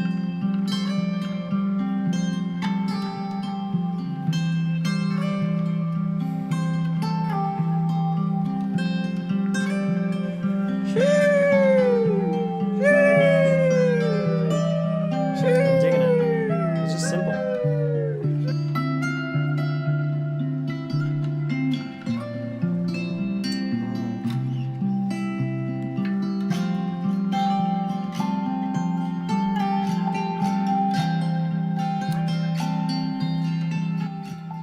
this is the music that plays like when you have your life together. Which probably most of us don't. Which is okay. So this music's about being okay with that. Anyways, as you can tell, it sounds great. It's a great little speaker. But if you want a little bit more juice in the tank, you're going to have to step up to the Emberton. Let me pull that bad boy out here. I don't know why I'm making a voice. It's just fun. I just enjoy it. Am I right?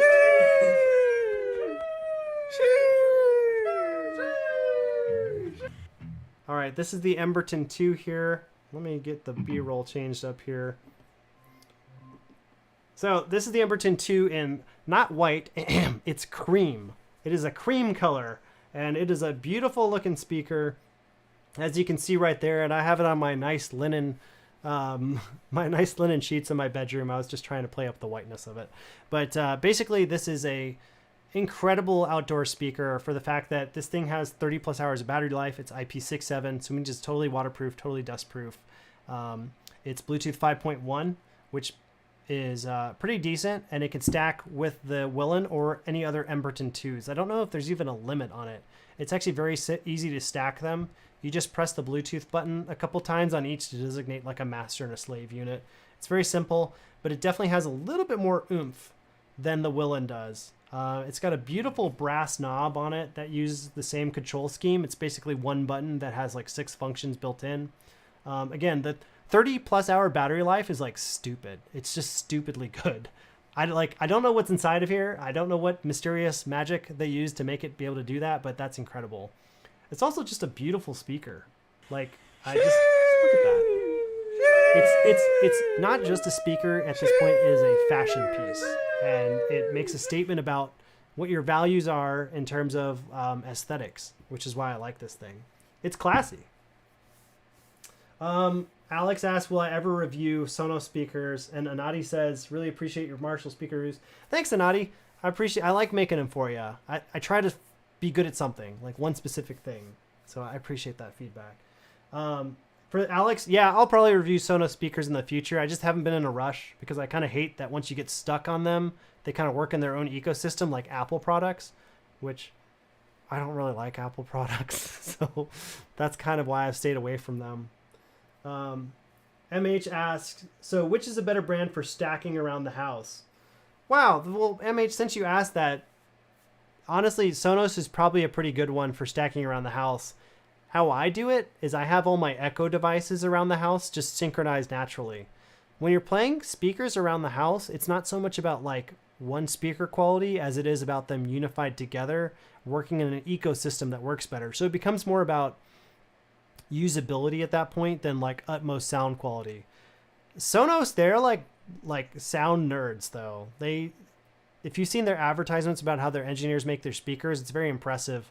The amount of care and research and time that goes into making their speakers. So not a bad choice if you're trying to do that. But you did use the word stack, so I don't know if you're specifically referencing the Marshall ones or other speakers. There's a whole conundrum about Marshall speakers and them being able to play around the house. And that has to do with upcoming Bluetooth technology. That's a pretty big subject that's not totally fleshed out by the Bluetooth group. Anyways, the Emberton here does do stack as well, so let's take a listen to it. Let's listen to a little song. Let's do 2050 That Night. Let's see if this is a good song. Sorry, drive unexpectedly. No! Let me try again. Whoa, my phone's freaking out. Ugh, come on. Maybe JBL for stacking. Oh, multi-room speakers? Yeah, Sonos may make sense for you in that case. If you're going to be multi-room speakers, that's something I haven't explored in great detail, but I actually would like to in another video. So definitely subscribe to the channel if you haven't. You're probably already subscribed, but I'm going to put that in the little mental queue of things to get to. And as you know, I do end up getting to these. Sometimes it takes me a while. I'm disconnected from the drive. Come on. Whoa, that's weird. Let me just reconnect my Bluetooth here. I'm connected to the Emberton. My phone's having an issue right now. It is not the Emberton. It's specifically my phone just being a little dumb. It's because of how I chose to connect to my Google Drive. So I'm just going to go direct to the drive and not through the phone. Pull up the live stream assets, the music, and then let's see what this sounds like. No, it did it again. What the heck? Stupid phone. Close all. God, we're so close to being able to test this. I really need you guys to listen to it. I just need my phone to connect. Or to play the song. It's already connected. Google Drive. It's like the drive is not happy with how I decided to pull up the music. I could definitely download the song, but I'd rather not. Live stream assets. Music. Word. Oh, it's so annoying. Alright, just download the stupid song. Download. Oh my gosh. Are we going to be able to not? You better be able to do this. Download. One item will be downloaded. Ugh, this is the slowest way to do this. Always. Downloads. Open. I'm sorry, guys. This is just my phone's being a little ridiculous. It's every time I do a stream, something gets freaked out. I just need you to open, okay? I'm not asking you to solve the world's problems. Play! Oh my god!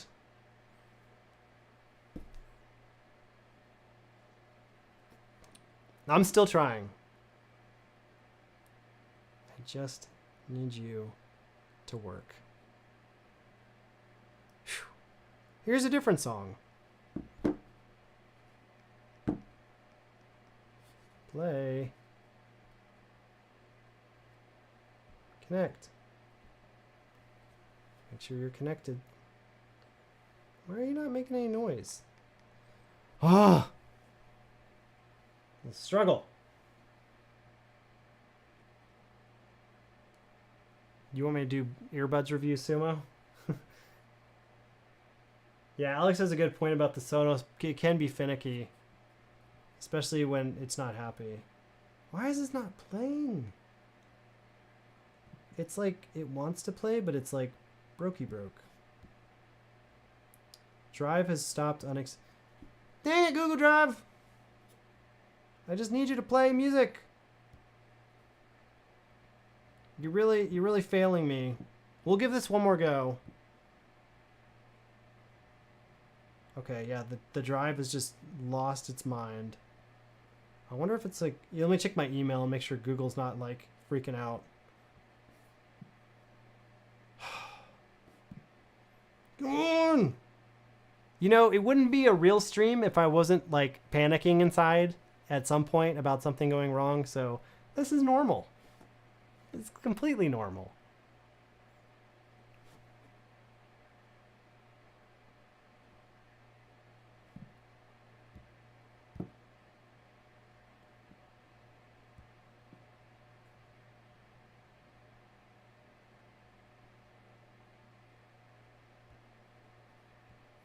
Open with, I don't know, just play with Samsung music or something. I don't care. Ooh, like the Google Drive is being weird tonight. This is really odd. I'm going to literally have to go to my downloads. Unless there's just something weird about my Bluetooth. Maybe my Bluetooth just needs a reset. Oh, come on. I really don't want to restart you. Connect. Okay, you're connected. But why aren't you making noise? Is the volume just low? See, it's like the phone is like not unsure of its own connection. That is real odd. The Bluetooth is maxed. Let me power this thing off. I'm having a weird audio issue. Okay, so it made noise there. Powering back on. go. It's on. All right, that's a good sound. I didn't get that before. Oh, I know what's going on. Everyone, I need you to mute your mics for a second. If you have an Echo device in the house, go ahead and mute in 3, 2, 1. I'll give you about 5 seconds to do that. Okay, muted. Alexa, stop! Alexa, disconnect.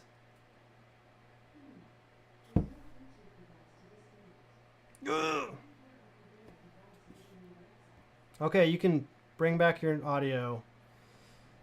So this thing has had this problem where I connected it to one of my Echo devices, and the thing freaking loves to connect to it automatically, and I need to get my Echo device to stop doing that. And that's basically what's happening. It's super annoying. And the reason you were hearing rain noise is because it was connected to my bedroom one where I play rain noise when I go to sleep, which is a really personal detail you don't need to know, but now you do. Let's hopefully see if I fix that.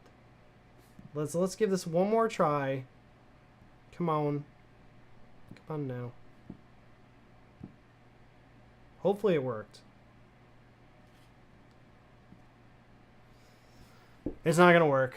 I'm literally gonna have to go over there and like turn off the Echo device. So anyways, this is a good sounding speaker. Sorry for all the wasted time on this guy. This is a good speaker, but you've got to be really careful when you connect it to your Echoes. You know what though? Maybe I can just go to the app really quick and just tell the Echo to buzz off forever. Yeah, disconnect. Don't ever connect to this thing again. Devices. I did it one time for a demonstration. I really screwed myself over. Don't connect. Disconnect that stuff. Don't ever connect to that again. Forget. Disconnect device. Look at that! Can we just get a... Can we all just get a sheesh for that? Sheesh! Oh. The Echo was making my Emberton, like, it was making my Google Drive freak out. This is so weird. But now it's working. I really hope this is not copyrighted music, because I forgot what I was playing. Oh wait, it's not. Okay. I don't think so. Let's play this. Just to play something, make sure it's working. Yes, it's working. Wow. Just don't connect your Echo devices to your speakers. It makes your world painful. But yeah, MH, I'm glad you get to see that in real life. I had to go into the Echo app. Notice I'm calling it Echo to not trigger your devices. I had to go into the app and tell it to disconnect the Marshall. Me screaming at it, telling it to do it wouldn't work. I had to go in and disconnect it. And it was creating a bunch of weird errant issues about why this thing was like, my Google Drive was crashing when I tried to play the song, and the Marshall device wasn't giving me, I just wasn't getting a good feedback there was an issue. Freak.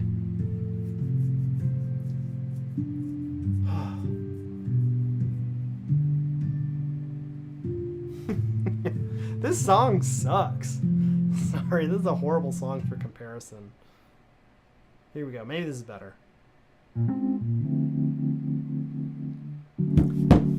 You know what? I'm so tired of this speaker now, just because it was such a pain to connect it, but it's not its fault. It still sounds good though. I just need some music to relax. This is all the Emberton, by the way.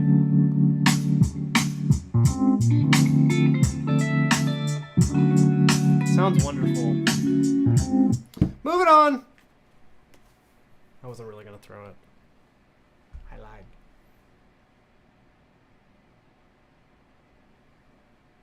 You better turn off, Emberton. Turn off. Don't embarrass me. Final. Okay, so now we're going to talk about a really good speaker. Some of you may have already seen this already, so I apologize if you have, but I just got to bring it up for the newcomers. This Anker Soundcore Boom Plus is a game changer in the industry. This is probably one of the cheapest and loudest and best speakers that you can get your hands on. Right now it's on Amazon for $179.99. They do go on sale every once in a while, though. I just don't know when, but I would suspect Prime Day, you should keep your eyes out on this. But if you're impatient sometime and you want a speaker, here you go. The great thing about the speaker, it's like 5 pounds. It weighs nothing. So if you wanted a good speaker to like take to the beach or something like that, that's not going to like just zap all your energy in the hot sun, this is a good way to go. It's Bluetooth 5.3. It is literally the newest version of Bluetooth that you can get your hands on. So very forwards compatible. This thing can pair with other Anker Soundcore Motion Boom Pluses very easily. It has like a little button on here. I wonder if I can show that actually. My phone's still connected. Oh wait, that's not. That was the sheesh button. That was the wrong button. Oh. Let me see if I can show you the button here. Give you guys a close-up. Continue. Looking for the phone. There we go. So I'll just show you guys this little button here. You see this one that looks, can't camera. This one on the left here, that looks like a little Dragon Ball Z set of balls. That thing is the pairing button between this and other speakers. So you can use that to pair quite easily if you need to. All the controls are really nice on this thing. In fact, it has like a bass extra button. You don't really need that, but it's there if you want it. This thing sounds amazing. So let's just do a quick sound sample for you. Go back to the drive here, turn this thing on.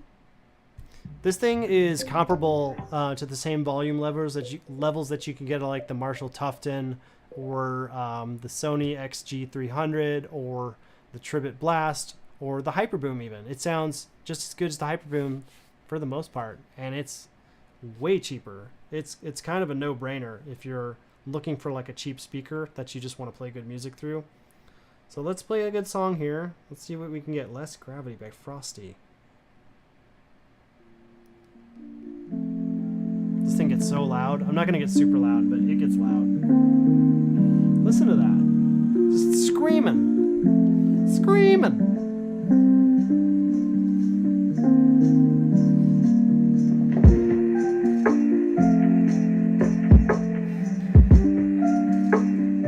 Thank you, Teddy.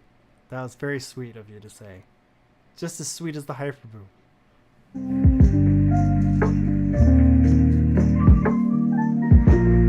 Listen to this chill music here. This music's actually sort of supposed to sound old, so it's really not a great song.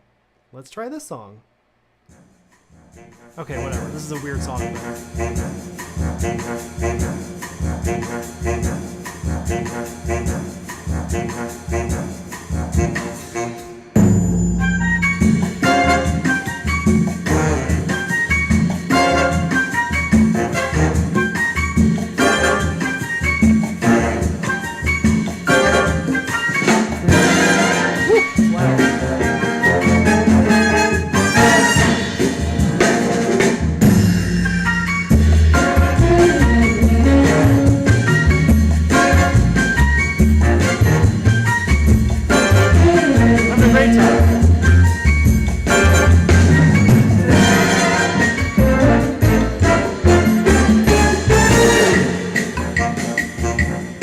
Amazing.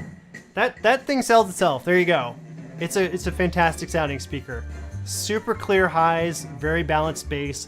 For what it is, for 5 pounds, this thing's amazing. And also the music got me in a good mood, so. It's like an Austin Powers like music knockoff or something. It's kind of weird. Anyways, moving on. I'm just gonna do a quick show of the Tribit Blast here. In case you like are not convinced about this speaker, here's an alternative one for you to check out. It's about the same price, but it has a little bit more bass, by the way. And I know it's Friday night, but if any of you are falling asleep, I will shock you. Work. Ah! Don't fall asleep. Ugh, this thing is 13 pounds. This is the Tribit Blast here.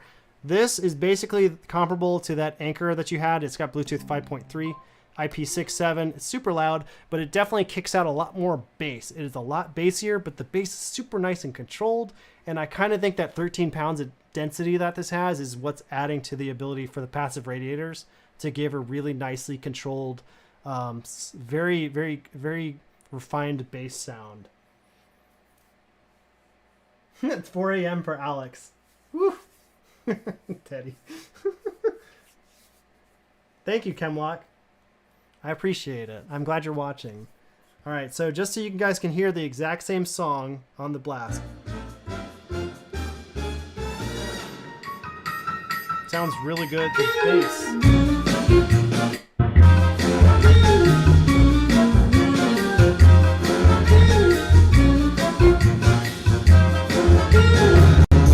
Let's do another song. I'm sick of that song. Here's a good one. Ah! It's loud. You can kind of see it. I know it's blown out, but as I change the volume up and down, the lights actually reflect what volume level I have. It's a little hard to see on here. Oh, and Perry asks, when is the Woburn 3 going to be in stock? Perry, it comes in stock like every couple of weeks, but it is like a little bit of like a roulette. Like you don't really know when it's going to come out, so yeah, it'll be soon. Keep checking though. Ooh, you can feel that bass. I know you guys can't, but like I can like feel the bass. This is a good song.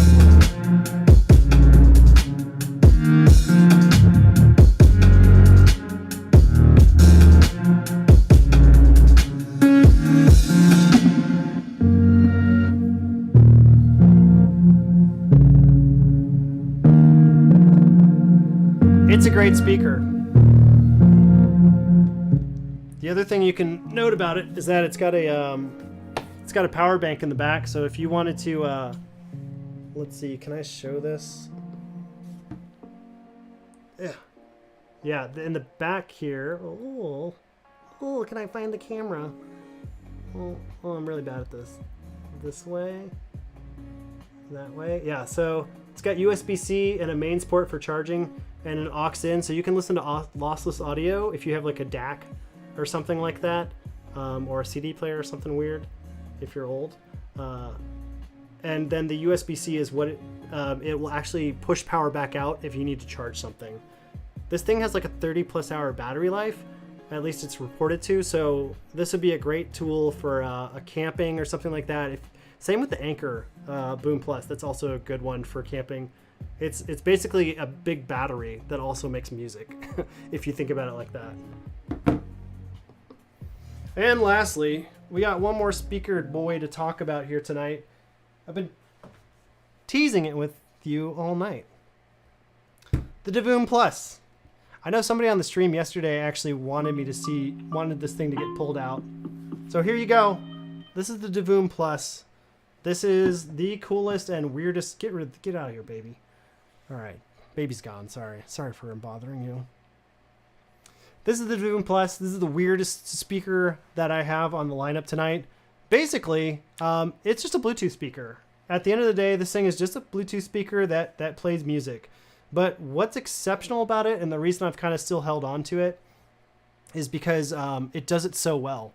The sound quality on this speaker is actually exceptionally good for as random as this thing is. It's just like a computer screen, but like if you really like vocals or vocals, mids to higher trebles, this speaker renders that sound absolutely beautifully. You can tell somebody at Divoom really knows what they're doing with the audio quality.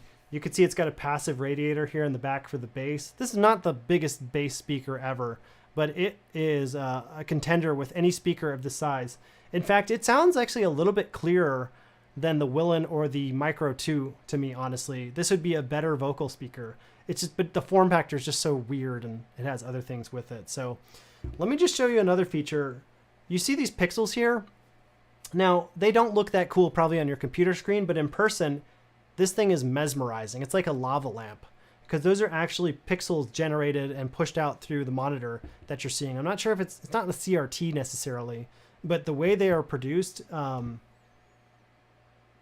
it's almost like you can see past them when you look at it in person, and it has this sort of analogous 3D quality to it that's really hard to describe on video here. But one of the things I want to show you is that if you download the app for this, you can actually send updated graphics to this thing through the app. Let's see if it works. They've updated the user interface for the app, so there might be a new version that I need to get. Oh, come on, get out of here. Let's see if I can just browse. Oh, I've got to add a device again. What a pain in the butt. I got to connect my Bluetooth again. I had this thing connected months ago. Oh, I'm already connected. Okay. Name the device. Okay, named. I'm connected. Okay. Go to the things. Channel. There we go. Okay. So notice how I have all these little graphics here on the phone here. I think if you click on one, it should just update here. If I click this. No? They changed something recently in their app, which is super annoying because it used to automatically, without even me telling it to go to the Divoom. Oh, I just have to have it share. Okay, just share. I don't care. Just share the thing. Ugh! Why do things just not work easily anymore? Do I just apply it? Saved. Okay, I don't want to save it. I just want to put it on here. This is the real life struggle that you guys need to know, because this is what you will encounter when you get it. It was working differently about a month ago. I just want it to show up on my thing. I don't really want to save it. I just want it to play. Like, I want to preview it here. Oh, wait, there it goes. But that's delayed. All right, let's you know what? Let's just find a graphic we like. Tell me when to stop.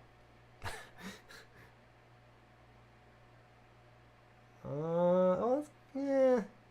There's some really cute ones. I kind of want to see more at a time, though. Here we go. We got a few more graphics. Let's see if we can find a cool one.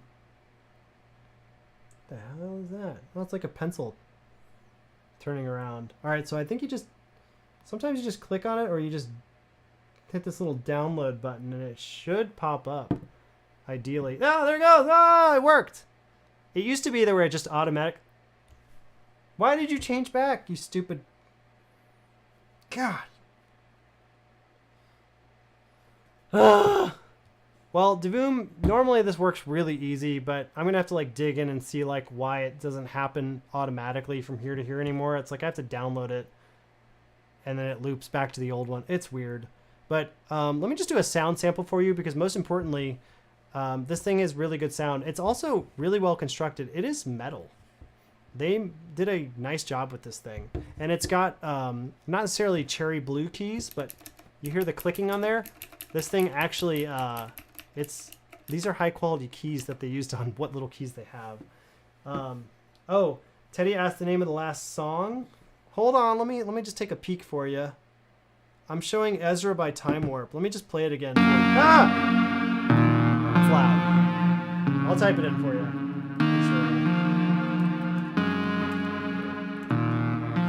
There you go. Yeah, so you get to listen to it again. All this music, by the way, comes from artlist.io, which I just have a subscription for, so I can play copyright-free music, most importantly. So these are all really unusual artists. It's pretty good sounding for a Divoom.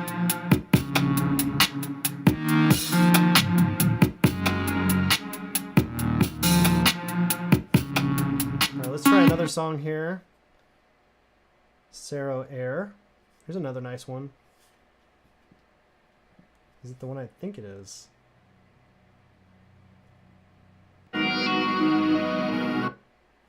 Let's do Roses by Sero. This is a good song. This is a good one to end on. I love this song. Look, it even says it right there.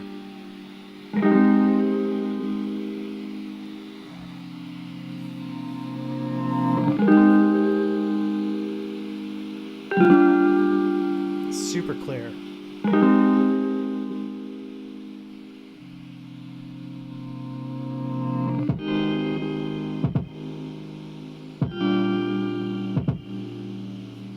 Can't really do the bass that well, you can hear, but it's nice overall. I'm not waking up the neighbors.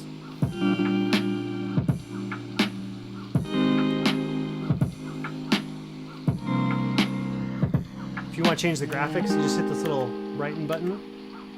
It has like a default loop of graphics it'll go through that are super cool. I like the vocals on this song.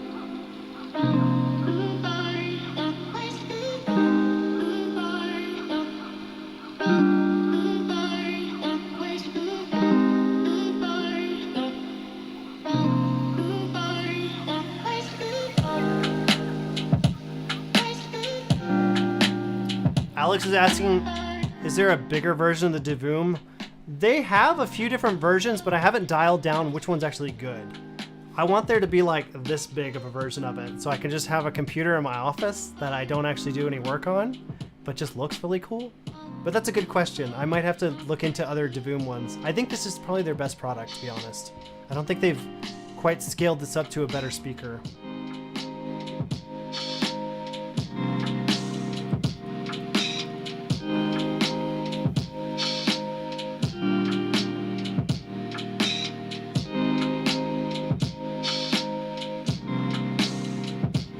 You know what? I kind of want to listen to this song on the Anker Soundcore now, so I'm gonna pull out the Anker Soundcore.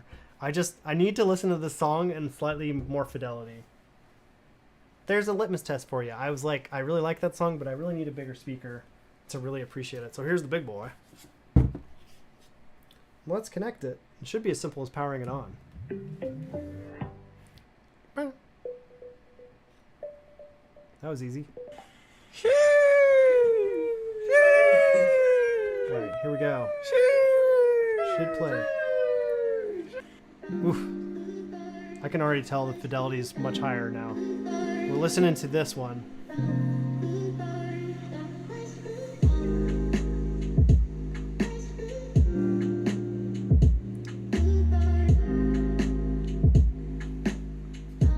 The bass is just solid.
love the way it sounds.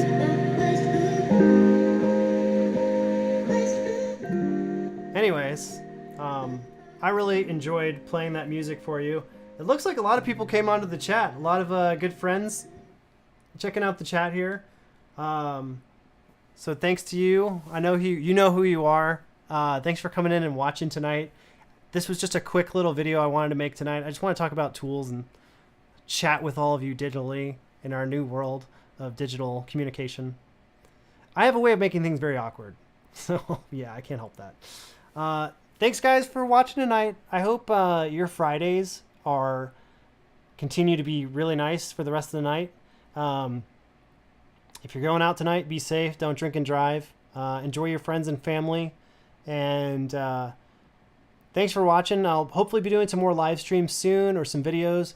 Keep an eye out tomorrow. I have a video coming out where I go to Costco and I look at stuff at Costco. So if that sounds exciting to you, then that will be the video for you to watch tomorrow. It should be coming out early in the morning, so keep your eyes out.